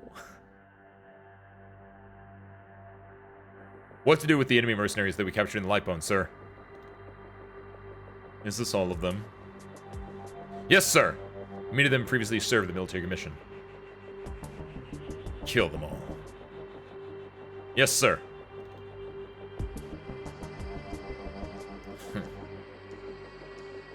Show yourself. General Manfred. Paprika. Was I supposed to see you here? I was captured by the mercenaries here while transporting a shipment. I had to protect my squad. That doesn't explain why you didn't respond when the military commission attacked the skeleton. And what were you doing hiding here? I was just afraid. Afraid. Your previous mission is over, Paprika. Your new mission is to execute these traitors to the military commission. But they're prisoners. Defenseless. As warriors, they're traitors to the cause. As mercenaries, they're unilaterally broken their contract. One way or another, they must pay the price. But they're in no position to resist anymore. They're no threat to you. What meaning is there to all this killing? Didn't you say yourself that you wanted as many Sarkas to go home as possible? I gave you a chance, Paprika. I've been very patient. You're not the first one to disappoint me today.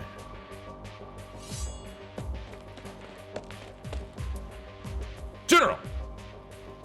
The engineers have examined the Lifebone. The structure is largely intact, and the mercenaries don't have the means to make their own direct modifications. However, we found a large amount of explosives that were not set by us. Explosives. Unable to reach Lieutenant General Nadine, sir. What?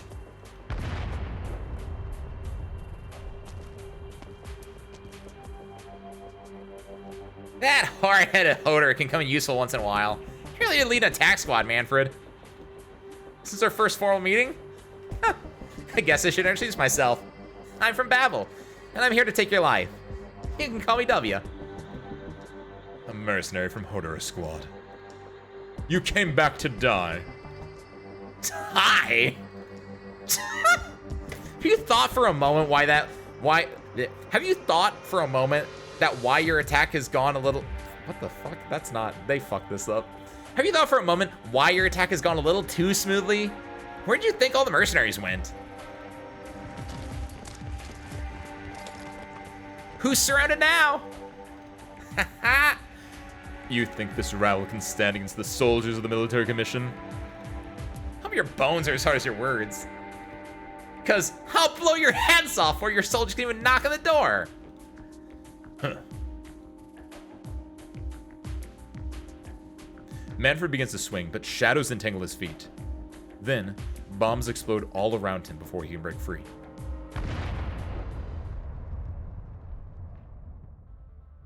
Aim, W. Stop complaining! I told you I'm good at controlling explosions! You're trying to destroy the skeleton. Oh, is that not very convenient? I'm not sentimental like Hoderer is. I have absolutely no problem making this big pile of bones your grave. I wonder what Teresa's would be sadder about. Losing this big guy, losing his favorite foster son. You think I'd let you do that?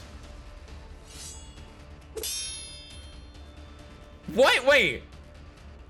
When did she get a new CG? Not a moment too soon. Ascalon! You look... The bloodied assassin stops the foe's sword. Not the slightest hint of wavering in her sleeve blade. You! You're not ready to kill me.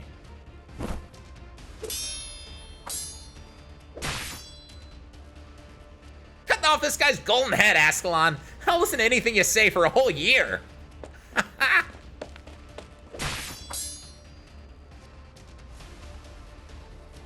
I've asked you this question before, Ascalon. What do you believe in? I believe that our differences end here and now. And this time, there will be no mistake.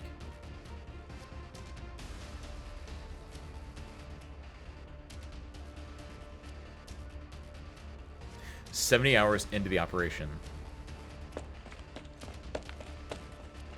Won't let me have a breather. Crane!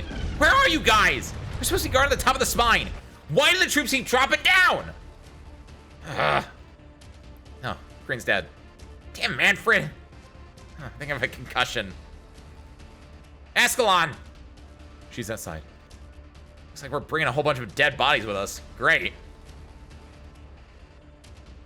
W, am I seeing this right? Is this nerve bundle glowing?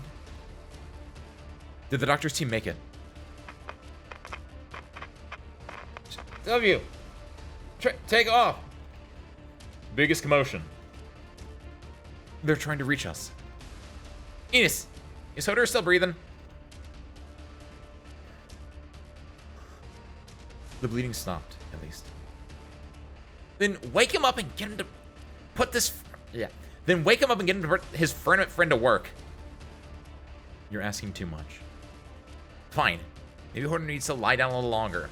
Well, this guy's been lying down long enough. Bonesy! Wake up! How do you like this alarm clock?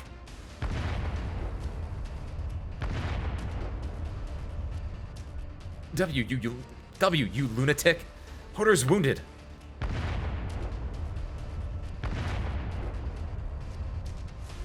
Explosions echo in the chamber, followed by a rumbling, muddled voice.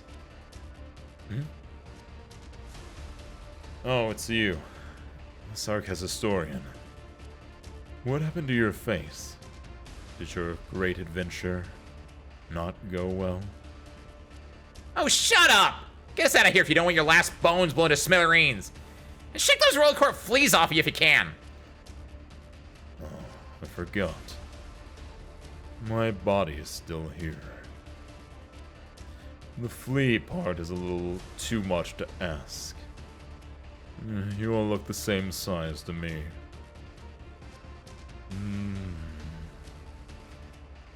I suppose we should go. The voice sighs, stirring up a turbulence in the fabric of time and space.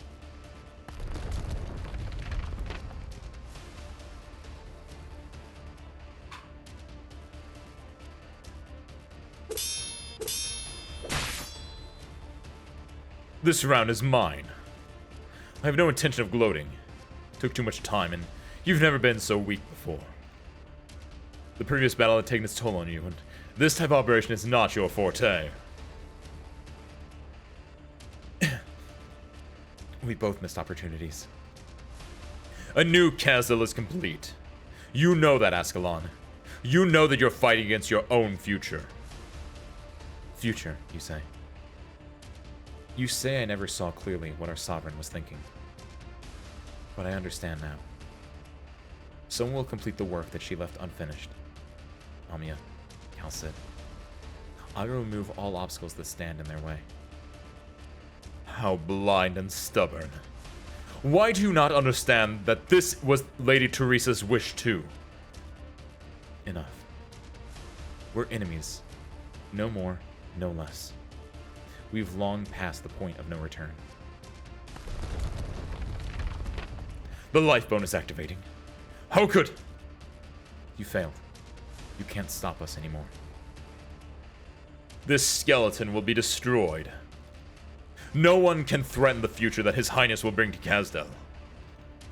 Even if neither of us will live to see it. Manfred throws down his sword and takes out the detonation switch. He places his finger on it. Hesitation.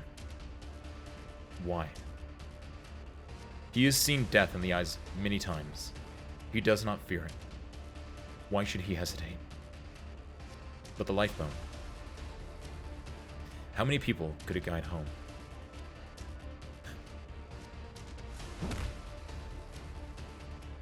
Ascalon throws herself at Manfred in this moment of hesitation. The two of them fall into the turbulence together.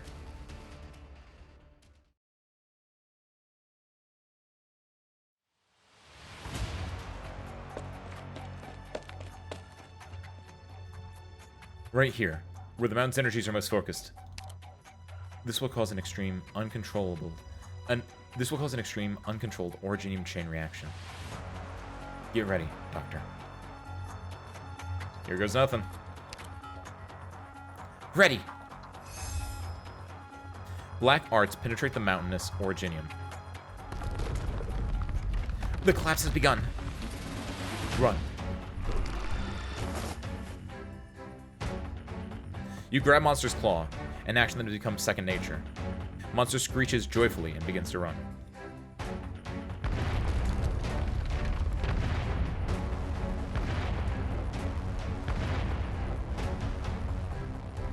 Behind you is the terrifying roar of destructive energy, running rampant. The violent chain reaction causes everything around you to tremble.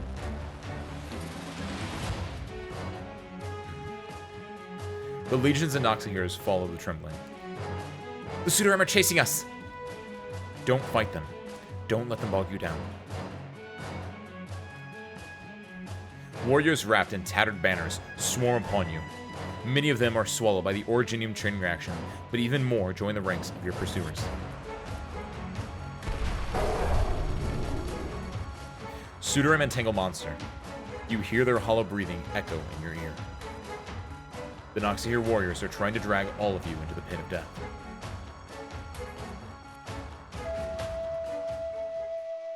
The shadows of conflict yield to conflict.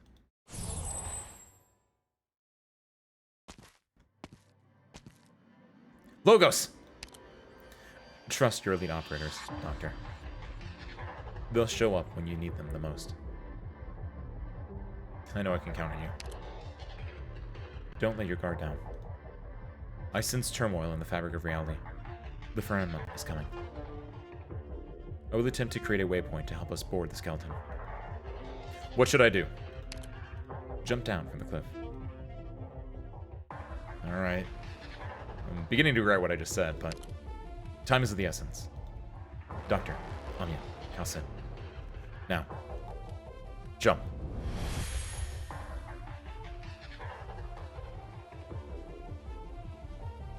Drive the firmament. I'll take care of the Royal Court soldiers. Am I driving? Okay, Bonesy. Go to where the biggest commotion is. There is no response. The muddled voice says nothing. Perhaps it just cannot be bothered. It's not going to send it inside the barrel of some supergun, is it? The intangible tide fades. Really sent us straight into the middle of an explosion. I think I'm beginning to enjoy this. Threads of silver-white incantation snag the drifting firmament, and so figures fall into the room. Bunny? Banshee? You made it!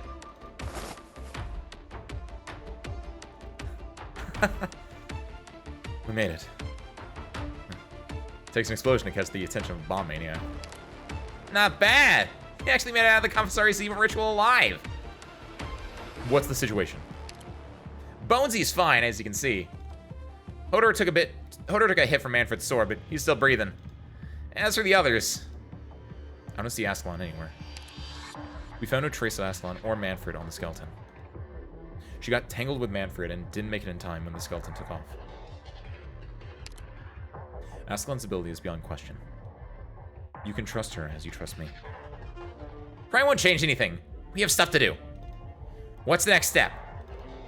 We've already drawn too much attention. We need to drift now.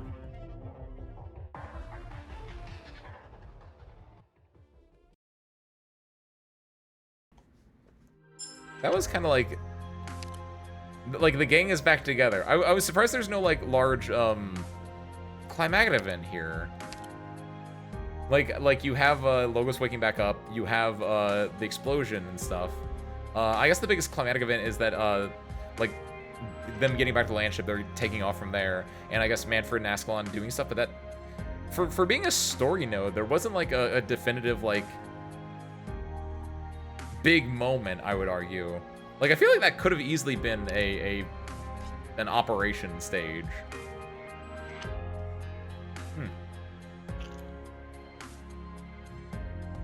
Weird. All right. This might be our last one for night spinning. Let's see. 1414. Doubles. High altitude interception. The skeleton emerges from the fabric of reality. Everything hangs in the balance. Also go to adverse. I was on adverse for this, right? Yeah.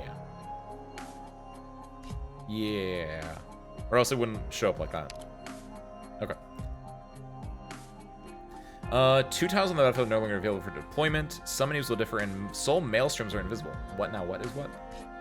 What the hell's a soul maelstrom? Also, please don't be these 2 tiles. I need those 2 for my Chong thing. But it's probably gonna be this. Or no, it's probably gonna be these 2 tiles actually. This one and this one. Because the fact that these are available, while there are 2 that are not available, probably mean to me that they're gonna be. Oh yeah, it's gonna be these ones. And you know what's gonna happen? This is gonna be a stage where a lot of red's gonna pop up, and there's probably gonna be like. The Sudorim are going to be spawning here, and they're going to be shooting at whoever's in that spot. So by having none of these tiles available, we won't be able to, like, deploy there. So, what I actually want to do then is... How do I want to set this up?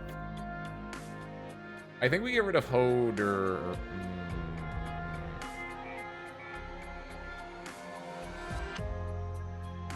I'll keep... Will W actually reach here? She has normal sniper range plus extras. If I put her here and face her left, she'll hit everyone except for this one down here, which I think is fine. I was debating switching her out for Tifon, because Tifon, if Tifon's here, Tifon can definitely hit all of this, but yeah, it's fine leaving that one open. Maybe. I'll actually use W.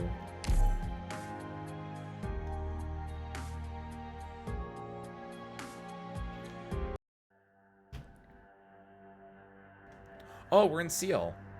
Or whatever. What is the Evangelion place called? The Sarkaz with short white hair is again alone in the shard. This is not quite the front. The sounds of war pass through valley and wall, through crystalline storms and blood-drenched fields, and into his ears. Originating guns bring a rain of death. The military casters recite incantations.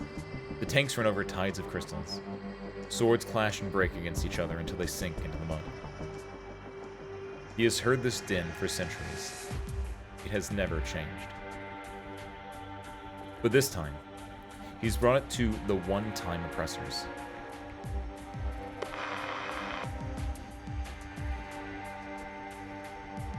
The Emperor of Ursus refused to meet our envoy. They continue to see Kazdal as an independent Hassan regime. No response yet from the envoy of Sargon. The Lithuanian Kurfürst that we reached out to is receptive to further communication.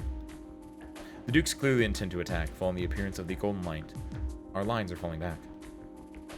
The voice in the terminal continues to report the latest developments on each front to the orchestrator of the war. Those who refuse to yield stand upon the scales of war, tipping them from side to side. Drees' back remains straight at all times. It has been a long time since he allowed himself the luxury of fatigue. But the past does not go away so easily, be it lives taken or lives saved. He's never forgotten the burden upon his shoulders, especially as it grows increasingly heavy. Your Highness, news from the front. The Realm Blade of Victoria has been activated. They've suppressed Omnanom. We're under pressure. General Manfred was unable to take the light bone. Who controls the skeleton now? Where was it last spotted? A mercenary squad. The Conversarius reports say that the core members of Rhodes Island are on it. Or silent. Then that one must also be there.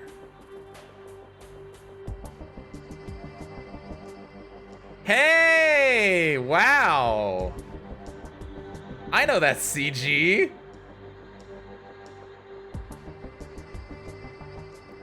That's fucked up, actually, knowing the context there. Lifebone's next course of action is uncertain. It represents a threat to both the airship and the shard. It is no concern. Trust in Teresa. If they dare approach the shard, my sword will render the judgment that I promised. The sky of Londinium burns red. The ever-present dark clouds are no more, supported by countless branches. The massive crystal looks like newly born fruit. All is ready. But now, and only now, he does not want to think about the future. The airship's long orbiting and searching is coming to an end. The massive structure of witchcraft once again passes over above the shard. He knows this will be the last time.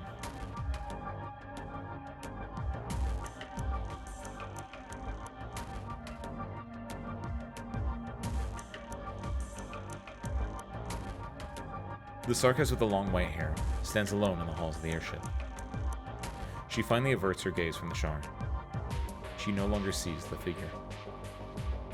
Teresa casts her eyes towards the shadow of the airship, toward the land that she has seen so many times. Sorrow and despair continue to spread. Has anything changed from when she left Kazdel? A deep voice echoes around her. It is the master of the ship. I sense it, Teresa. The king continues to pursue us. They've never given up easily. Ha! The Revenant speaks no more. The airship accelerates one last time. Origin is close at hand. Yeah, like, wait a minute. The story note that I just did was called, like, Origin, right? Something Origin, or the Origin of Sarkaz, or something goofy like that. But there was no, like, yeah, where's my climatic, like, do it. Pokes with stick, do something, come on. But an intangible wave strikes. Space and time roiling around the airship. They come. The spark will burn for us until there is nothing left to burn. And let's see how far they can go. I better. Is this really how you drive this pile of bones? Hodor seriously giving its bones here to help us? Like, for real? You'll have to ask him. Ask him? He can barely speak right now. Then trust him. Ugh. We didn't mess up the steps. See, now that we have Bonesy back, is it time to put Plan A into action? Fill this big guy with explosives and bomb the shard and Teresa's all the way back to Kazdel? There's something more important right now. What's the status of Omnanon? Outside the windows, the storm has... Windows? Wait, hold on. I don't think windows is the correct term to use here, but... I guess maybe this is more structure-y than, like, the bones are, but, like, that's a weird way to put bones. Outside the bones, outside the windows, the storm has stopped, but the sky remains an ominous red. Omnanon floats directly above the shard, like a gaping wound in the sky. The airship is headed towards the ancient ruins that should never have existed, toward the greatest secret of Terra. It's headed for Omnanon. Teresa's never used it in battle. There's only one explanation. Its mission is more important than that of a weapon. Does he intend to ram that piece of Originium with the airship? What's inside Omnanon? She means that we need to deal with the airship before we kill Teresa's. Am I right, old hag? Yes. Then we'll take it down. Who's flying the airship? Who would Teresa's trust with it? Huh?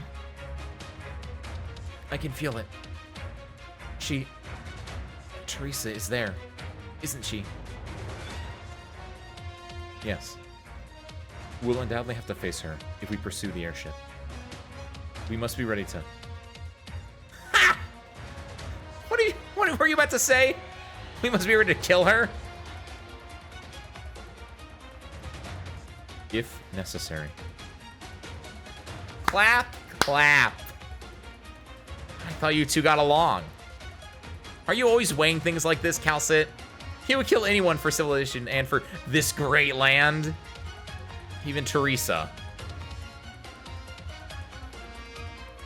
Huh. I'm not like you, though. I'll save her from the myriad souls and end it all. If you won't do it, I will. Just wait and see. There isn't going to be another betrayal. Doctor, I believe you're in the best position to keep a cool head here. Will you take command of the operation? Leave it to me. Talk is cheap. How do we take care of the airship? This pile of bones doesn't have nearly enough firepower. We'll take it in the literal sense by transporting the entire airship with Lifeboat. Really? Airship looks about the same size as Bonesy here. Since when did you get so radical? We don't have the luxury of playing it safe. This is our last chance. Worth a try. It's the only way. I'll cover for the skeleton. I'll cover for the skeleton against the airship's gun. Bring the skeleton into contact with the airship, and we have a chance. I trust the doctor. I can help Logos. If everyone agrees. Bring Lifebone just above the airship, W. Huh. You think I'd be scared? Wake up, Bonesy! We're leaving! Hang on! The illusions vanish and the ripples cease. In the blink of an eye, they find themselves on top of...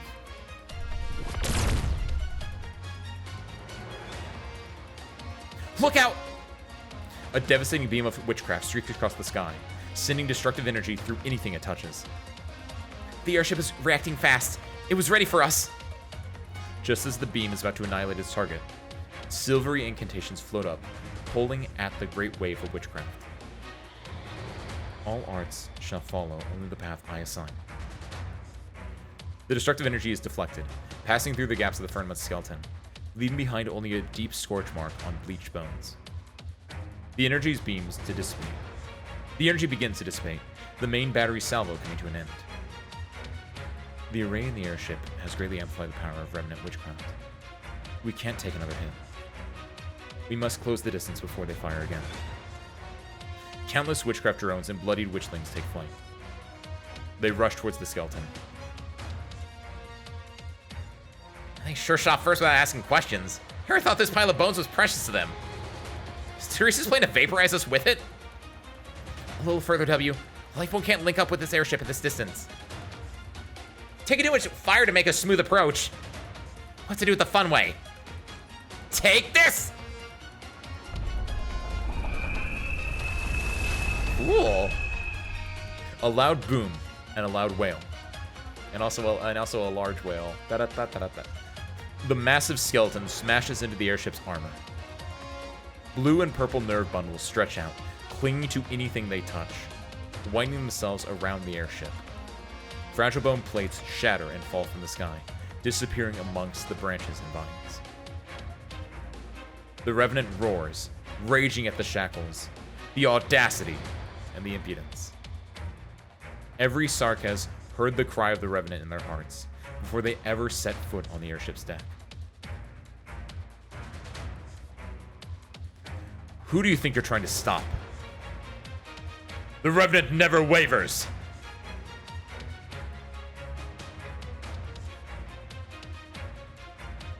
I mean, this is a pretty good CG. I wanted a land ship CG. I think was the bigger one, but I'll take that. That's pretty good. That's decent.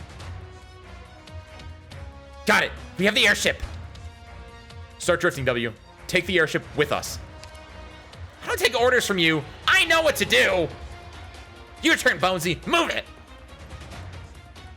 Hey, why aren't you moving? Hello? Anybody home? The Framut skeleton is badly damaged. Its soul seems to have wandered off again. Now? It's the skeleton that's getting dragged away. What do we do, Doctor? Boarding action. We'll take the airship ourselves, then. Wow, your tactics really are getting bold. I'm nearly impressed. Amiya, Calcid, you know the Revenant better than anyone else. I'm ready. W, your bombs will work even better behind enemy lines. As if I didn't know. Logos, protect Lifebone. I can prevent any enemy from approaching it for 30 minutes. You'll need to come with us to the airship, Doctor. I will. No hesitation or questions. It's not time for those. Stow the small talk. Made your minds? Let's go! We'll slide over this bunch of nerves, Bunny. Tell them if those witchlings hit ya. I'll intercept any stray projectiles. Dr. Calcid, we'll clear a place to land. Be careful. Monster. Hang on, Doctor. There are some things that only you can control. You may be our last hope in this darkest hour. Just as you used to be.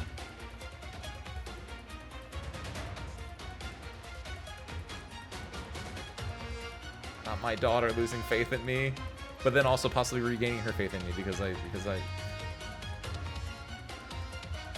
Monster grabs you and leaps down. The feeling of weightlessness makes you uneasy, and the raging winds force your eyelids shut. In the distance, you can hear Logos' incantations, and W's laughing, and the explosions from Sarkaz's drones being shot down. You feel your weight return as someone grabs your hand. It's gonna be Amiya.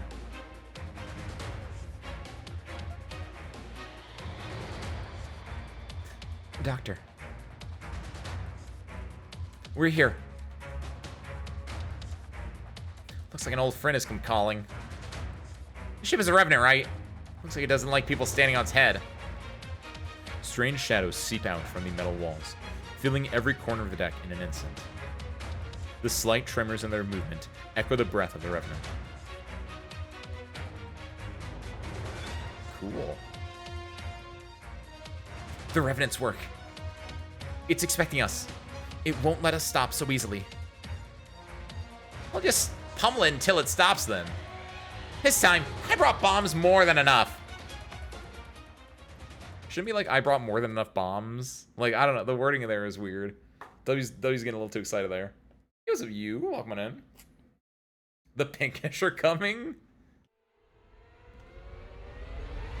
Move over the comma. I guess? What was the line? I brought more than enough bombs? I brought bombs. Yes, it would work. Yes, thank you. It would work. I brought bombs more than enough. Like, yeah, that would work. Prisms. Oh, yes. So first and foremost, yes, I was correct. These are the two that are going to stop. Second, no, I didn't know. This is a new enemy. Prism Soul Remnant. Textile arts damage. Can pick up and retain up to 3 Soul Maelstroms. When carrying a Soul Maelstrom, expands all Soul Maelstroms that deal. Wait, what? What do you mean you can pick up Soul Maelstroms? What are Soul Maelstroms? Is that different than the original ones? Either way, our Chong zone is intact. Yo, Beyblade? Wait, what is this over here? They got an Inception Beyblade over here. Also, I should have put Myrtle one further ahead. I made a mistake here. That's a Soul Uh-oh, that's not good. Uh-oh, that's not good. Uh-oh, that's good. Yo, what's up, Benny? What's up, Benny? What's up, Raiders? Welcome in. Ace Windfall Fighting Pilot and Soul Maelstrom Taker Extraordinaire at your service. Benny, how was your Arknights? Benny, you've completed Chapter 14 at this point, right? You're currently working on like the other side stories related to it, right? Raiders, for those that don't know me, my name is Ace Windfall Fighting Pilot Extraordinaire. We're currently also working through Chapter 14. Or we are now working through Chapter 14. We're at the point where we're on the ship now. Benny, how was your stream? How was it? Welcome in, Vodka Man. Welcome in, Benny. I think it's technically correct. As they had it was just very awkward. I agree with that, yeah. Because you're more likely reading it a different way, I would be, right? Just finished the Delphine event. Nice! Benny finished Ego. What is Ego? Is that the subtitle for Delphine's event? Or like is that the shortened version of Delphine's event? Ego. Grand Overture. Ending a Grand Overture. Yes, that's it. That's it. I got the GO in there. Nice. Sick then. You're more caught up than I am then. Nice.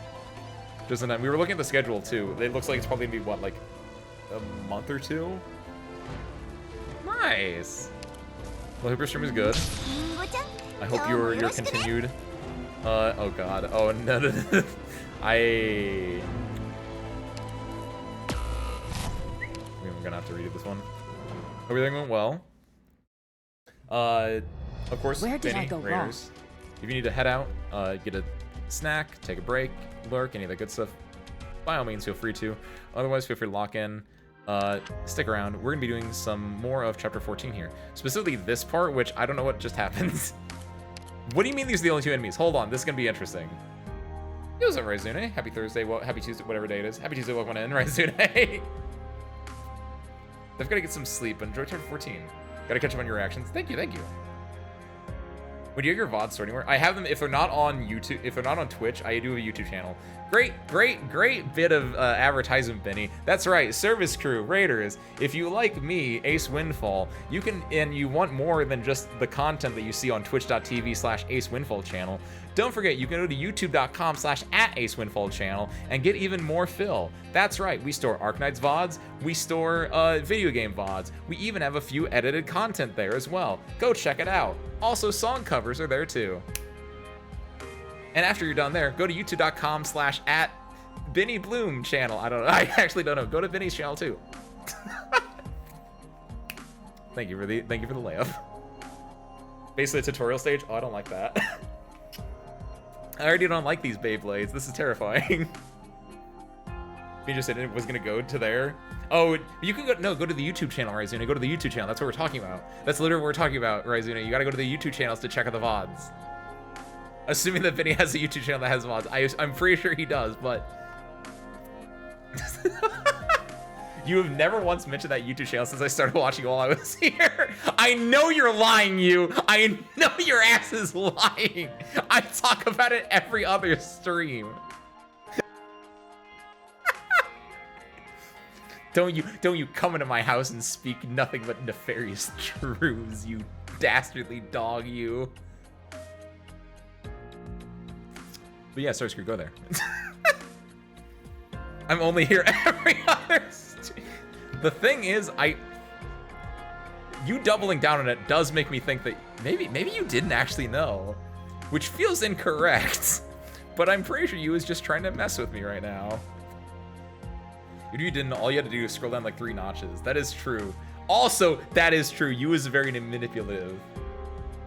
I don't pull out a little Polaroid photograph I have of him, and let me just don't believe his lies.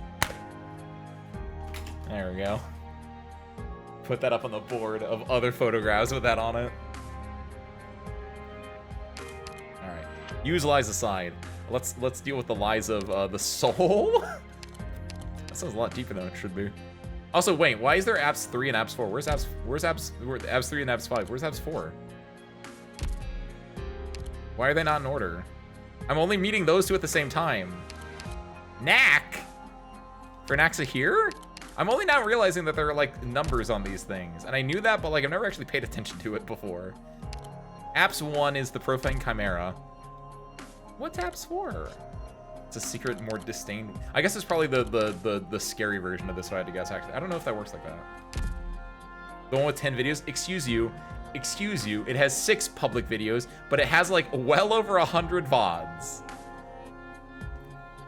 Like, why would I, like, here's a real talk. Here's a real talk thing, by the way. I don't, right? Because I wanted to put everything in one thing. This is a true fact. If you're ever like, Ace, why don't you put your VODs public? Why do you have them unlisted? That's because even though the algorithm doesn't, even though I don't care about the algorithm, I do care about the algorithm a little bit, right? And the idea is if I had a channel that just had VODs on it, the VOD, like, and then I published like edited content, the edited content would like people don't click on VODs. I would argue that people don't click on VODs on YouTube, right? Whether or not that's true, don't know, but just generally speaking, like, I don't think people, unless they already have a connection, like with me, no one's gonna be like going through YouTube and be like, oh, here's a 3.5-hour VOD of someone playing Arknights that I've never seen before. Let me just go and watch it. Will that happen? Yes, there's a small chance of happening, but it's very, very low. As opposed to edited content. And so if you were to take your YouTube channel and you put your just unedited VODs on there, and then also wanted to use the same channel for edited content, your edited content would get dragged down because of your unedited content not getting good views in the algorithm. I'm using air quotes when I say that, by the way, but like not air quotes. So the idea is I want them on one channel. I don't want a VOD channel and a normal channel. I think that's lame. So what I do is I take the VODs, I put them on there unlisted in playlists, which you can just go to the playlist tab or literally just scroll down on youtube.com/AceWindfall channel, and you can see all of them tagged into specific, in fact, here, let's go to, if we go here, we go to YouTube, and then we click on my little TGA toggle, it shows my watch history is off. Hold on, I need to go to my channel. Where do you go to your channel? View your channel, there we go. We go to here, we go to youtube.com/AceWindfall channel, and you see your beautiful, like, this is your introduction video, our 2-year anniversary. Then you see my excuse me, 8. I got 8 videos. 8 beautiful edited content videos. You see my shorts that I haven't done in, don't worry about those. We don't have to worry about the shorts. That's a whole other thing. But then more importantly, look at how many VODs you have. You cannot come to me and say that I have no videos on here when I have literally 2.5 years worth of VODs on this, going all the way back to my VTuber debut. Just cause you go to videos, if you're over here just being like, oh, he says no videos, you're doing it wrong, clearly. You go to playlists, you can look at all of these playlists. Look how many playlists there are. You shouldn't be able to see this one, by the way. That's a private one. This is the playlist. I didn't know the playlist showed my private playlist on this. That's kind of funny.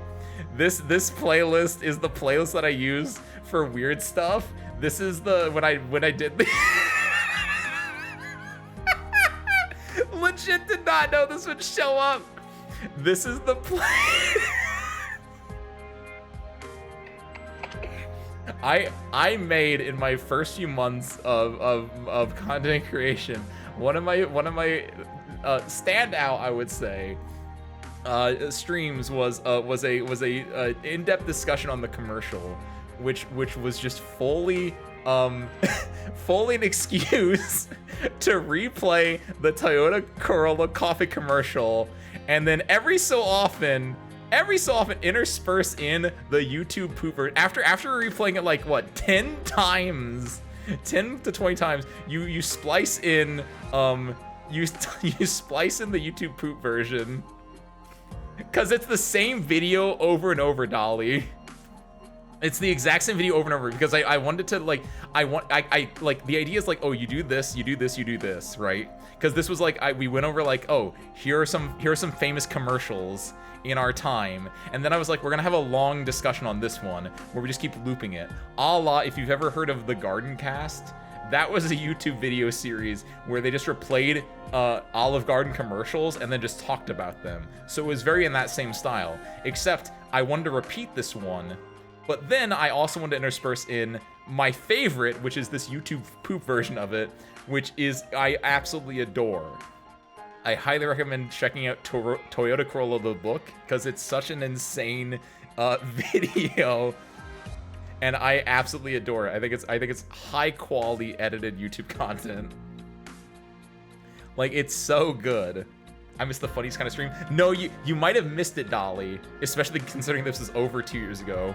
But more importantly, Dolly, and more importantly, you, other viewers, other members of the service crew, if you go to view your channel, if you're me, Ace Windfall, and you go to youtube.com/AceWindfall channel, and you scroll down to weird stuff down here, look, you don't get the full thing because I'm using an in-game toggle. I'm using a weird toggle. But if you go to weird stuff, this playlist down here in the other stuff section, where I have free chatting, web fishing, weird stuff, Project Zomboid, War Thunder, and 100% Orange Juice, if you go to here and view full playlists, right here at the top, the commercial and in-depth discussion, you can go and watch that VOD.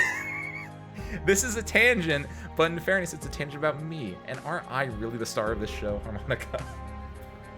You can also get taught Sudoku. This is I don't know, this was an insane stream as well. All of these are very weird streams. That's why they're in the weird stuff playlist. That's, by the way, you might be wondering, like, where is the 5th one? That's correct, service crew. There is a 5th one. It's this Thursday on Ace Windfall channel, the Twitch version. We're doing another stream that will fit right in here, where we're gonna be making a new living room for us, I guess. That's not the word, but sure. Look at this. Easy. What happened? I got taken over by the spirit of a car salesman just now. What happened? I'm back. Also, it depends on the VOD and the person on whether they watched a VOD. Watched a 9-hour Persona VOD before. That's exactly it, right? Like, it's, like, going back to the YouTube thing I was talking about, like, I want to scroll up and just make sure I didn't, like, miss anything there. There's a lot more if you look in the playlist of unlisted VODs. Yes, there's a lot of unlisted VODs. That's, like, the entire point where this came from. And yeah, the entire reason I have them unlisted, like, all of these are unlisted, right?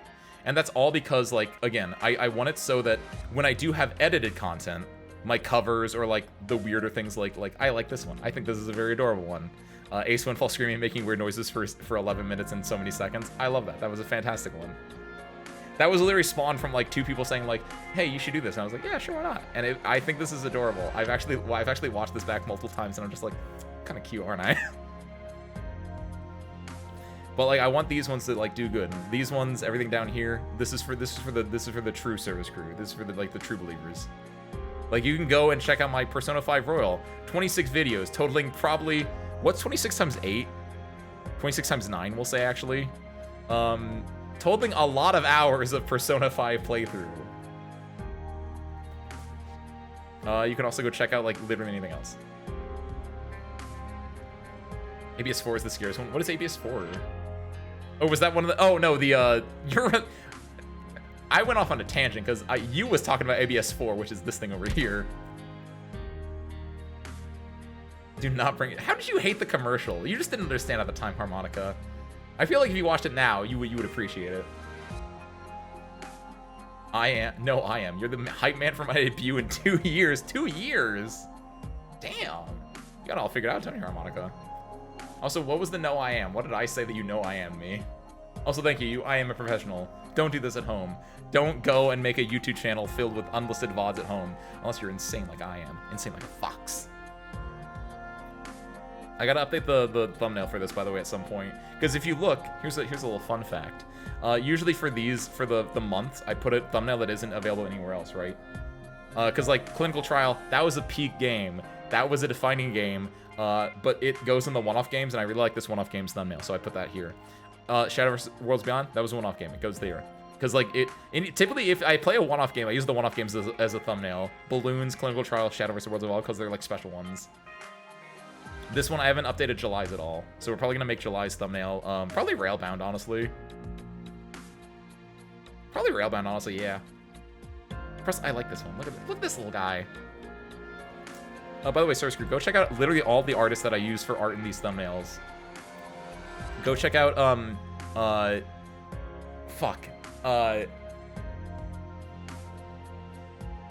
on.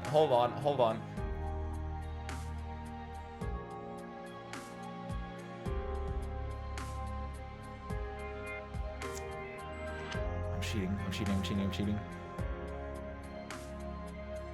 How do I not know this one? I use this all the time. Kocha, aka Mamimoo. Go check out Mamimoo. Go check Kirei Numa. Go check Holy Sarvel, aka Choco. Go check out Kit, aka Kit Doodles. Or Kit Oodles? I don't know if there's a second D. I don't know if there's a first D in there. Go check them all out. They're all very good artists. Plus more. I don't even have all my, like, thumbnail art here. But these are the ones that I use a lot. Use it, Lahais. Thank you for the drink, by the way. Alright, let me kill that right now. I'm already despairing about it. Despairing about what? Wait, hold on. What are you despairing about, Ben? Because I don't have the context of what you were talking about at the time, and so to me, I'm worried that you're despairing about Harmonica's debut in 2 years. The stream version of playing What's New plus yes. That's the other thing, Dolly. Yes, it was basically the idea of, like, if you play the commercial long enough, the unfortunate thing about it was that the YouTube poop version of the commercial was significantly louder than the normal version, so it was really obvious that it was, like, a different one, which is unfortunate. Is it possible to see which is the most viewed VOD? I can. I'm not gonna show everything because I have to go to YouTube Studio for that with Siri, but I can. I think the thing is, I think it's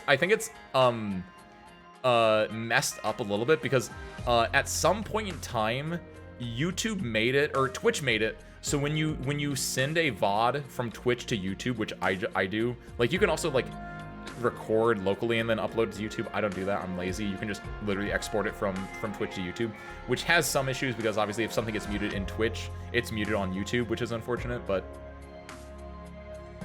whatever. But at some point in the last like month or two, they made it so instead of default private, it defaults to being public, which is weird. And because of that, like a handful of VODs were put as public on the channel, and so I think some people clicked on those ones, so it's a little bit off. But it looks like I'm looking at my YouTube studio right now for what the most watched VOD is, and I'm not actually surprised. I'm not surprised at that. Wait, okay, it's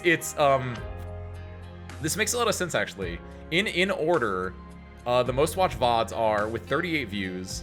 Dorothy really needs to get her vision checked. Arknights gameplay. That was the very first Arknights VOD for Ace Windfall. Then the next 3 are the first 3 episodes of Persona 5 Royal, episodes 1, 2, and 3, at 33 to 32 views each. And then 5th is Let's Solve a Murder, which is the Halloween party. So that's what you got. Having the Arknights one be the most viewed VOD is actually very adorable in a way.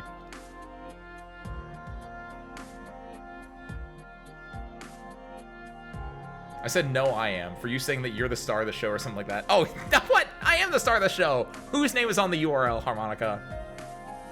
As far as I know, it's still mine. Just got a tsunami warning. Oh shit, Ben. Be care. Real talk, men. Stay safe. If you need to head out, please do. I don't know how common it is where you are, or how in an impact zone you are, but stay safe, man. I think I live on a hill, so I don't think it's gonna reach. My phone just got a nationwide alert alerting for the type of tsunami. Okay. Like, yeah, I don't know about like what a tsunami means to you. Like if it's just like a really heavy storm, like it's a flash flood warning-esque thing, or if it's actually like a hurricane warning, basically. In that case, either way, stay safe, be careful. Good luck out there. And also, if the tsunami does come for you, just hit it with the Soul Maelstrom. You guys remember that we were playing Arknights tonight? Great tangent, by the way. Good job, everyone. Don't forget, you can go to youtube.com/acewindfall. You can stay right here and watch live. Or don't if you have a tsunami. Stay safe. Soul Maelstrom. Soul fragments born of a revenant's will. Innumerable motions intertwined within. Millennia of confused memories converging into a tangible maelstrom. Cool. I don't know what that means. You, more importantly. Powerful soul remnant born of a remnant's will, as it absorbs roving maelstroms, and releases violent witchcraft and emotions that impale enemies both in front and behind. Oh, hiccup. My goodness. Taxial Arts damage can pick up and retain 3 soul maelstroms. When carrying a soul maelstrom, expends all soul maelstroms to deal continuous arts damage to the target and all your units in a line. So Wayne.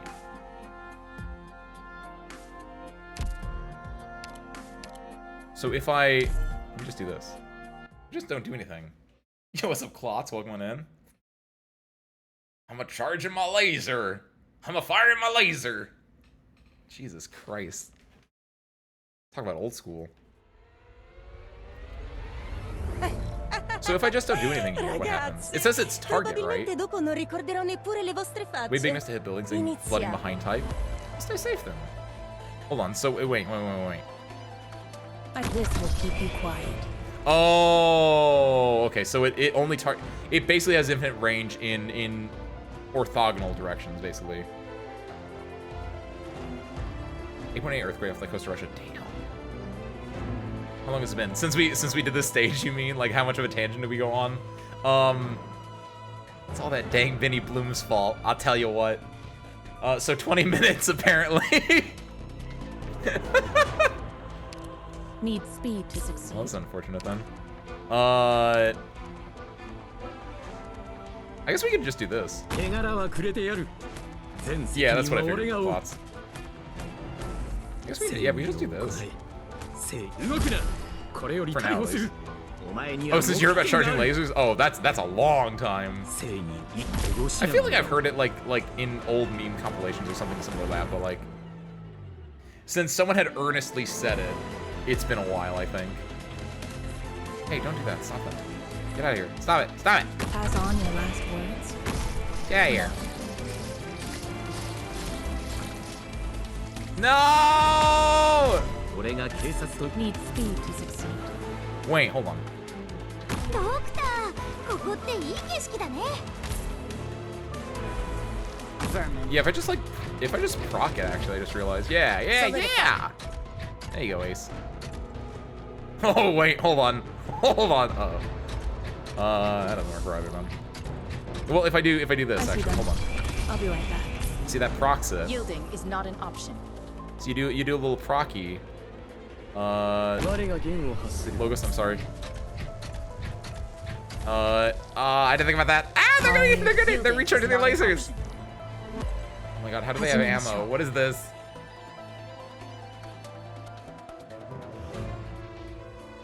Why aren't they attacking? Oh, they're moving. This On will the be move. over soon. Oh, the fools. 任務概要なんてただの紙くずよ。 No! あんたが何をしたいか知っ No! What are you doing?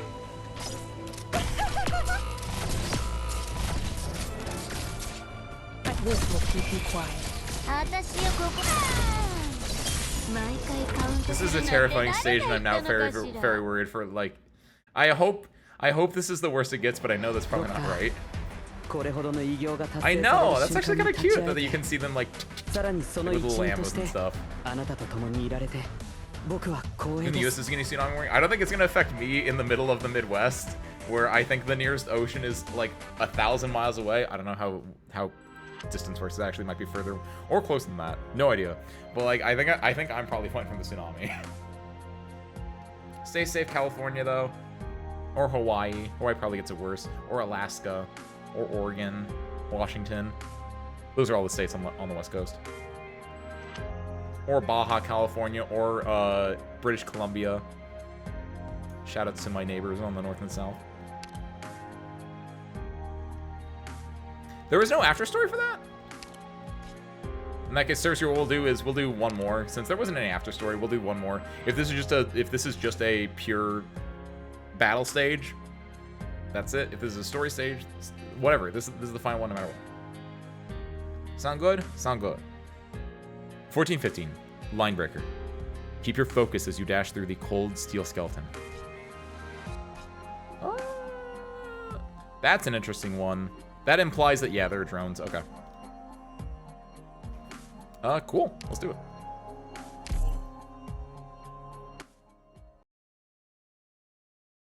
Question, I think it's just going to go into battle, isn't it? It is! Okay. Cool. I kind of like it when it does that. That means the ending might be closer than I thought. That's terrifying, by the way. もう待ちくたびれたよ。 This is a very dangerous place to put Shang. This is a very ballsy place to put Shang. If I do this, then she should be able to grab their attention, right? That's my hope. Yeah. Targeting priority. Deploy order. Okay, so we can take him away now. We can put down you, which actually might. That's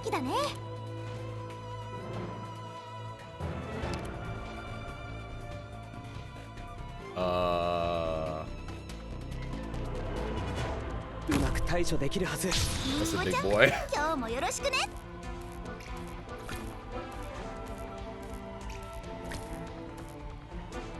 This will keep you quiet.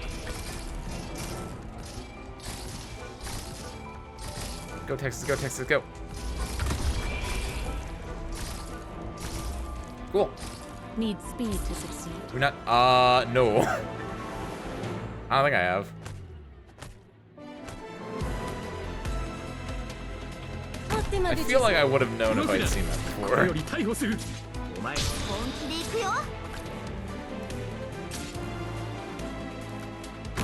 I don't know what I'm doing over here. This Chong is actually in a terrible position. I should have had him facing either left or, like, up or down, not facing straight, but... An IS-5 ending 4? I haven't got an IS-5 ending 2 yet. あなたの指示で頑張って治療はもうすぐ終わりますから Oh, look at them. They're trying to, like, go to the things that are already dead. Fools. Yeah, Chong definitely, whoever deployed Chong really messed up there, I think. This will be over soon. Oh, there they come. Well, the good news is Chong actually gets to hit this guy. And depending on how much, stuff this guy has, Chong actually might be able to charge fully from here. If Chong charges fully, then he's fully fine then. That sounds weird, saying it out loud like that. If he charges fully, he's fully fine. Yeah, see, now he has distance for all these. Perfect.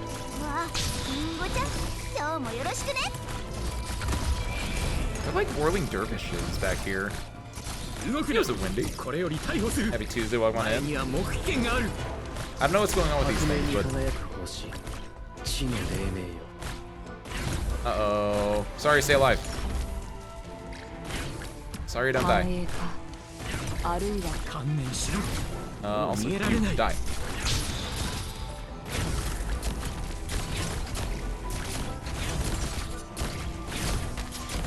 Is she attacking this? If so, is it not taking any damage? Or am I looking at the wrong health bar?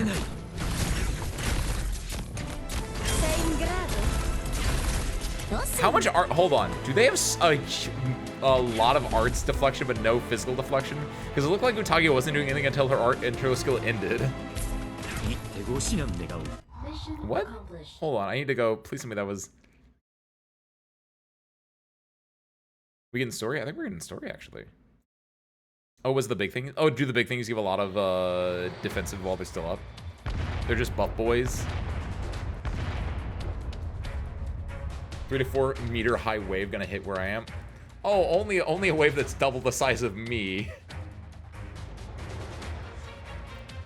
Only a 2-person tall wave. That's fine.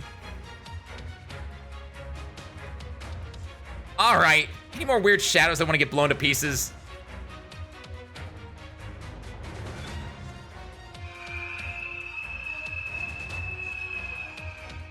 Oh shit! There actually is one.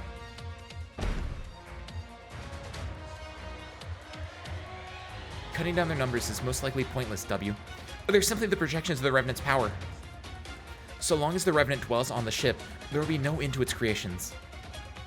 This is nothing more than a means to buy time. Then how about I blow a couple more holes until the Revenant decides to come out of hiding? I'm afraid that won't work. This whole ship is nothing but the Revenant's husk. Even if you were to destroy the ship's outer shell or blow it up, the Revenant would still be able to keep it running with a witchcraft. It would only temporarily keep it functional, but it would be more than enough to take them to Omnom. To completely stop the airship, we must find and destroy the Revenant's core. Gotta say, these Sarkaz are some really weird. Sarkaz are up to some really weird shit. Keeps you up at night. Can we take care of this with a bomb? The firepower of the entire fleet's main guns might break through its outer shell, stopping it from operating, even using witchcraft. Alright, let's go look for that core then. One day, I'm gonna get myself a cannon. How do we find the Revenant's core? I'm not certain. As the true core of the airship, it is certainly protected by layers of defenses, hidden away carefully in some cabin. We will only uncover it by infiltrating deeper into the ship. This also means that our enemies will be able to defend it much more easily. There is no time. Is the Revenant privy to everything about the airship? Theoretically, but the airship is large in size. Its attention is limited. He's been on the ship, and she still got out here without a scratch, didn't she? Well, could also be because she's not a real Sarkaz and can't feel the mental pressure that Revenant lays on. We need to work with each other. We have to find a way to distract the Revenant. Doctor, do you mean? When somebody's hurting real bad, they won't notice an insect crawling up their pants. What? I know what he means by that, but why is that the analogy? An insect crawling up their pants. Like you could, it could have been like, oh, when someone loses an arm, they're not gonna notice a paper cut, right? Like why is it like, yeah, when someone's starting to get that, they won't notice an insect crawling up their pants? Unless this is more specifically, if he's talking about insect and he looks directly at W. W. I need your help, cockroach. Huh? Come clean. Is this a trap you've been setting up for a long time and you're only now telling me about it? You're the best one for the job. I mean, no one makes a better ruckus than you. Guilty as charged. All right, buy some time. Then buy some more. Let me get one thing clear, though. Not your bait this time. The Revenant's really sharper than we thought. You wink at Amiya, who stares blankly at you for a second, before nodding. Light it up, W.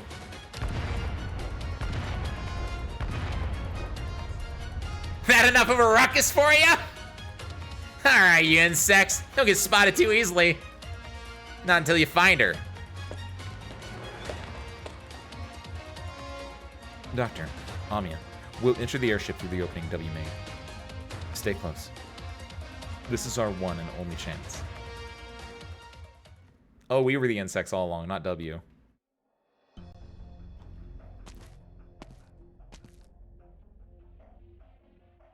It's empty.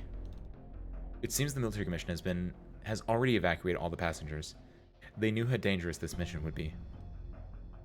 Kelsit, if the if the airship's really going to collide with Omnanom, then what happens? Omnanom will assimilate all information it comes into contact with. That includes all materials, organic or not, even personalities and emotions. Everything will be engulfed in originium crystals. Then Teresa and the Revenant... Yes. They chose to sail there, and it means they understand what this entails. What do they want from the originium? A possibility. A deep, sophisticated voice can be heard from within the cabin. But there are no signs of life. The hallway is as empty as before. This voice... It sounds familiar. In this place, its voice can be heard by all. In Minoan legend, a hero stole fire for mankind, and for this he was punished by the gods and set ablaze for eternity. Very few know that this legend originated among the Sarkaz. But he is no hero. His story thereafter is unworthy of telling. The Revenant. It noticed us nonetheless. In just the blink of an eye, countless strange shadows fill what was an empty corridor. The Revenant's words are emitted from their vibrations. That explosion. It was indeed cause for concern and anxiety. If it wasn't for the King of Sarkaz's reminder, I really would have forgotten all about you. How forgetful of me. I've remembered more than enough, but I should never have forgotten. False King of Sarkaz. How could I have ignored your existence? Monster, get ready for battle. Amiya, protect the doctor. Immediately, a pitch-black spear solidifies at Amiya's fingertips before launching forward. However, it is swallowed whole by the walls and stairs. How can you possibly kill me while you're within me? I mean, technically, I think it's actually very easy to kill someone from the inside, but I don't know. Not a doctor. There are too many of them. We need to move. I'd argue even that it's probably the easiest to kill someone from the inside, but again, not a doctor. Each and every corridor looks the same. Each and every staircase seems to be connected to the same space. There are nothing but Revenant's blood. These are nothing but the Revenant's blood vessels, and its will can manifest anywhere. It's no good. We can't shake them. Now, W. You find it difficult to keep your eyes open because of the massive explosion, but the plan continues to be executed as expected. Bunny, swap sides! Calcit, have your little pet hold on to the dead weight. We need to quickly... Hold on. This place. Suddenly, you're struck with a bad feeling. Something's not right. W's bombs can't be this strong. Using the explosion of momentum, the entire corridor is being torn apart by its master's own will. You feel yourself sliding down a corridor leading downstairs. Hey, old hag!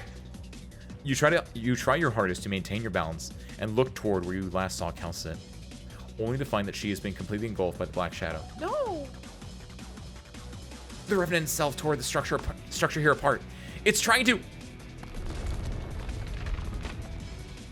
A loud bang can be heard, and Amiya disappears on the other end of the collapsing corridor. Ugh. Little bunny, hold on! A black shadow sweeps by, separating you and W. The moment you two turn around, a sharp blade made of witchcraft slices through where you two were moments earlier.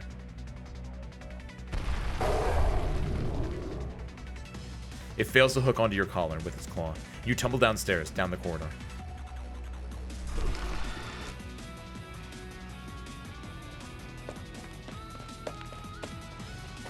Maybe when the person you're inside has organs also inside? What does that mean? Are you implying that, like... Maybe when the person you're inside also has... Like, are you saying, like, the idea is, like, you can't kill me when you're inside because I'll kill you first? Is that what you're saying? Revenant has learned infections or aliens. Exactly. See, Klotz gets it. W's gonna chest burst her out of this Revenant. Before you crash into the floor of the area downstairs, before you crash into the floor of the area downstairs, a hand grabs you by your collar from behind. Gotcha. No, I should say, finally fell right into my hands.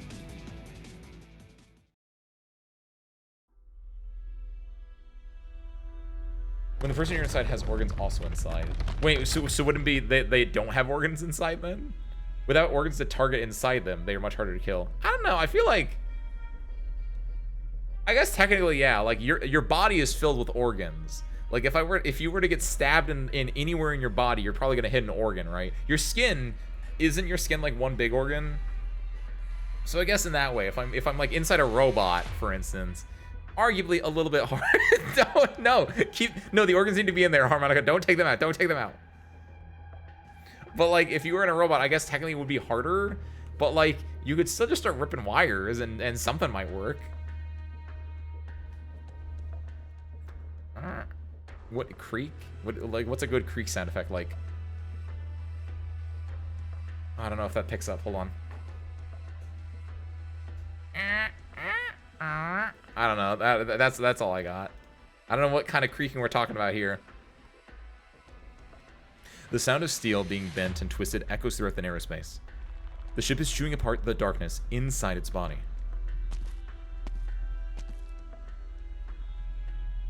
You put in quite a bit of work simply to force me into this closed-off trap, Revenant. With the way you are, have you forgotten even your name? There is no response.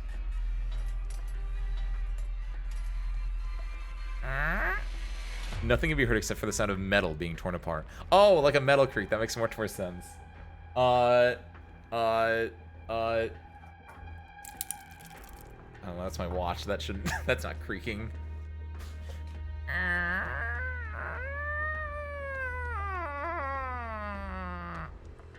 These are just door closing sound effects. I don't know how to do metal creaking.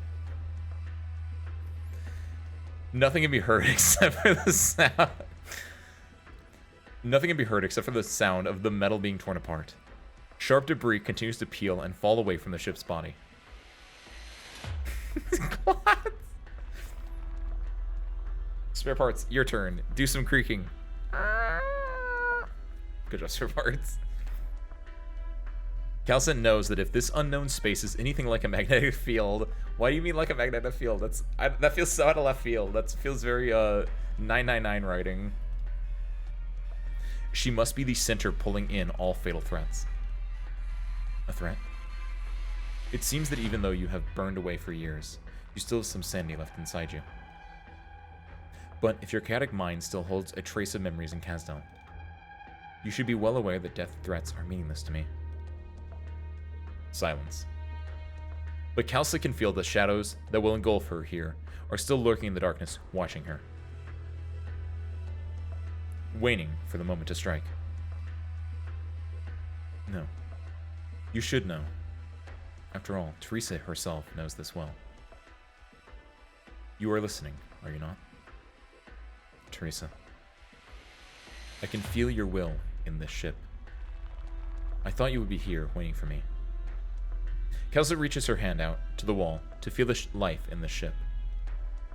Ice cold, coarse metal, and originium.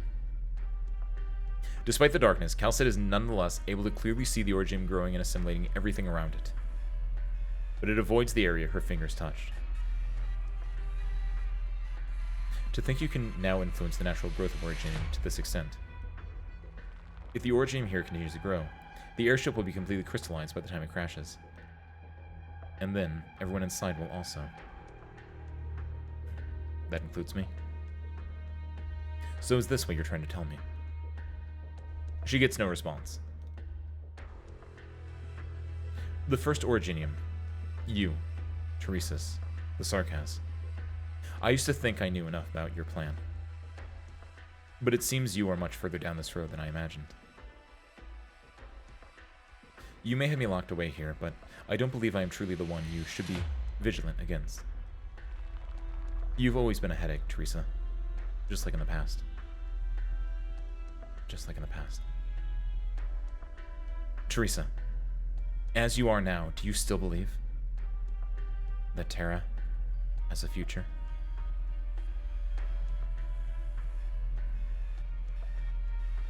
A dark shadow extends underneath Calcit's feet.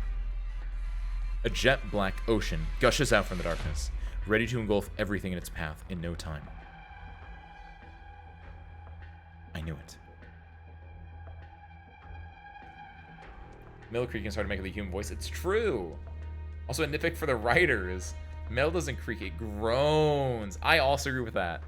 Creaking is what a door does. Groaning is a good way to describe metal.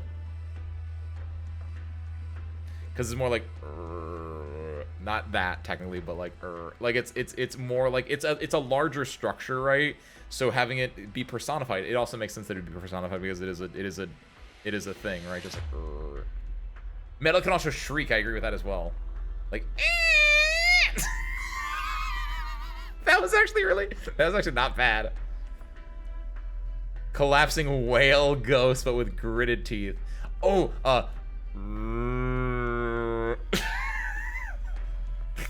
this is my type of ASMR, right?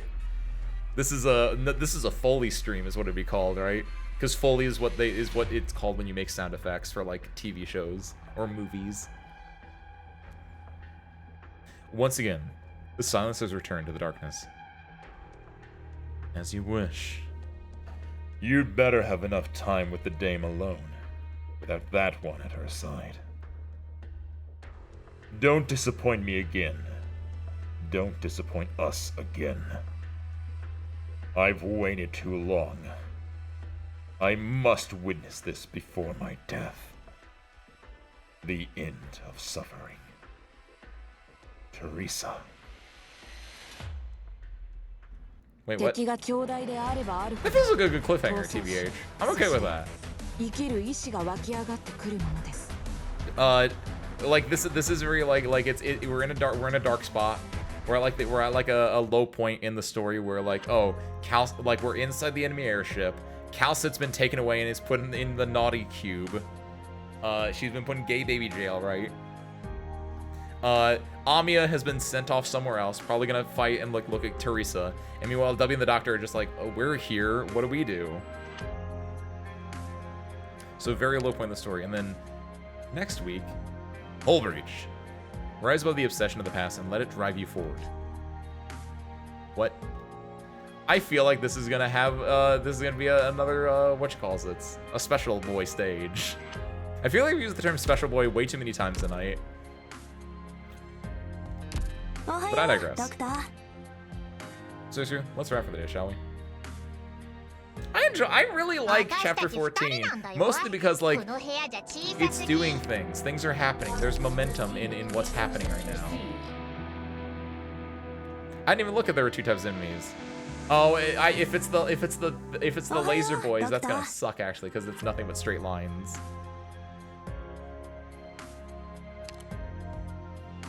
But yeah, we'll check it out next week. No, but I like chapter 14. That's what I was like. What was I talking about? I like chapter 14. Again, as it should be. It's tying up threads. It's like things are happening. There are a lot of threads that it has to tie up, which is probably the only issue. Is that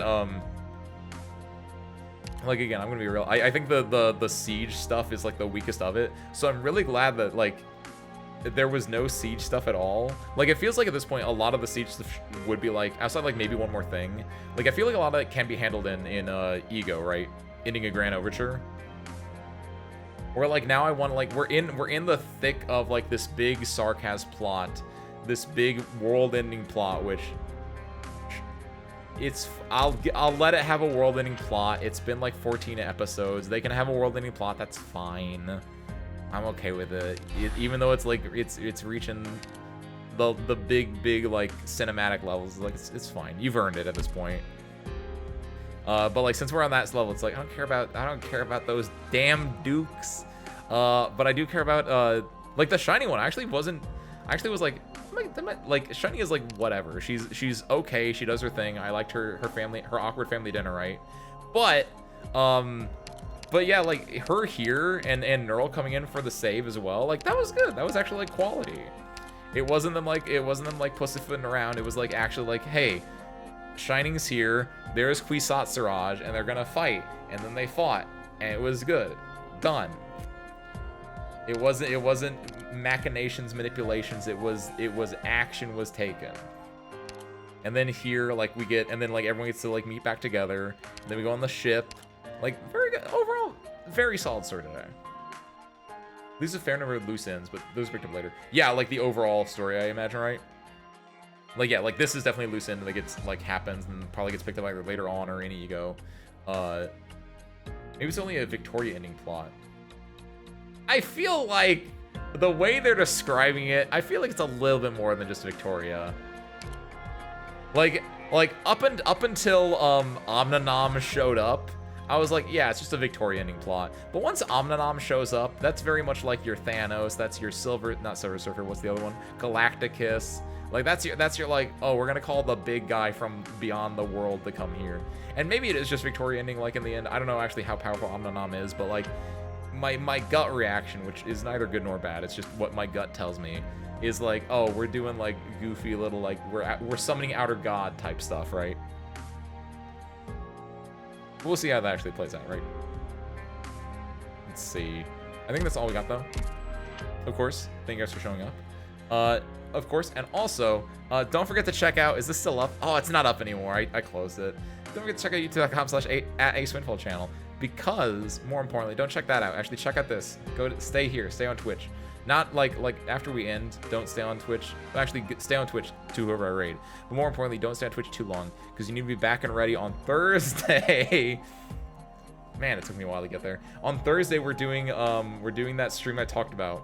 We're going into the Zatsu room, this room right here, and we're redecorating this because as you can see, there's nothing on the walls.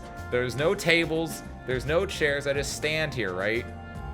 And so we want to take that, we want to make a beautiful room. And how we're going to do that, I don't fully know yet. That's the greatest part. One time I showed chat a little excerpt of my Sudoku stream, and someone had pointed out, like, I bet Ace wrote the 9 rules of Sudoku on that stream the 5 minutes before the stream started, and they were right. Actually, even worse, I wrote them during the stream itself, because it's beautiful. You build it up as you find it in yourself. We'll make it together, service crew. So come back on Thursday for that. Sunday we'll be back with more blueprints. Monday, probably a fighting game. Tuesday, more of this. Check it out. We'll just stay here until Thursday. That's fine. There's nothing inherently wrong with that, but I feel like you need to value your time more effectively, and like go and do things that either are helpful for you in your life or that like can help heal your soul. If staying on an empty channel until Thursday helps heal your soul, more power to you. But like you like go like learn a language or like go watch Apothecary Diaries, which by the way I finished. I forgot to mention this at all because we were like in the story, but like I finished Apothecary Diaries season 2. It's good. It's solid. It's also at the part where it's like I don't know what's going on anymore. There is some it's just like, you see, he was married to my mother, who was my aunt's nephew, who knew the emperor's cousin, and it's like I got fully lost near the end of that because it was a lot of like, who's marrying who, who's betraying who here, why does he have 2 wives? But it was very good. I enjoyed it. I like Jinshi and Mao Mao, and I also I have one complaint, which is I don't like that they keep pulling the rug out from like Jinshi and Mao Mao having their moment together. A little upsetting, but overall I thought it was very cute. I would recommend it, both season 1 and season 2. All right though, that's it. I'm done. Tangents over. Talking over. Everything else over. And out. Of course, so we're gonna send you off to somewhere.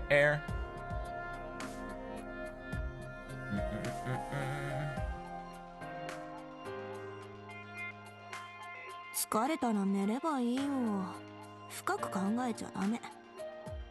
going to send you guys over to... So you guys are to Asta. Also currently playing Arknights, they're playing RACC. That's what it is, it's CC. I always, because I think what happens is I always think CC and I'm like, no, that's contingency contract says. When I was talking about the like the one things before, Tales Within the Sand, Reclamation Algorithm. There we go, Reclamation Algorithm. That's RA, that's the word. Unrelated. I'm sending you guys over to Asa, doing some stuff. Go check him out. Asa's a very cool guy. With that source, I know nothing else. Load up the raid. Where's Asa? Following. There it is. Okay. Go check him out. But with that, service crew, I know nothing else. So thank you guys for watching. I hope you enjoyed it. And I hope to get you next time. Peace out, everyone.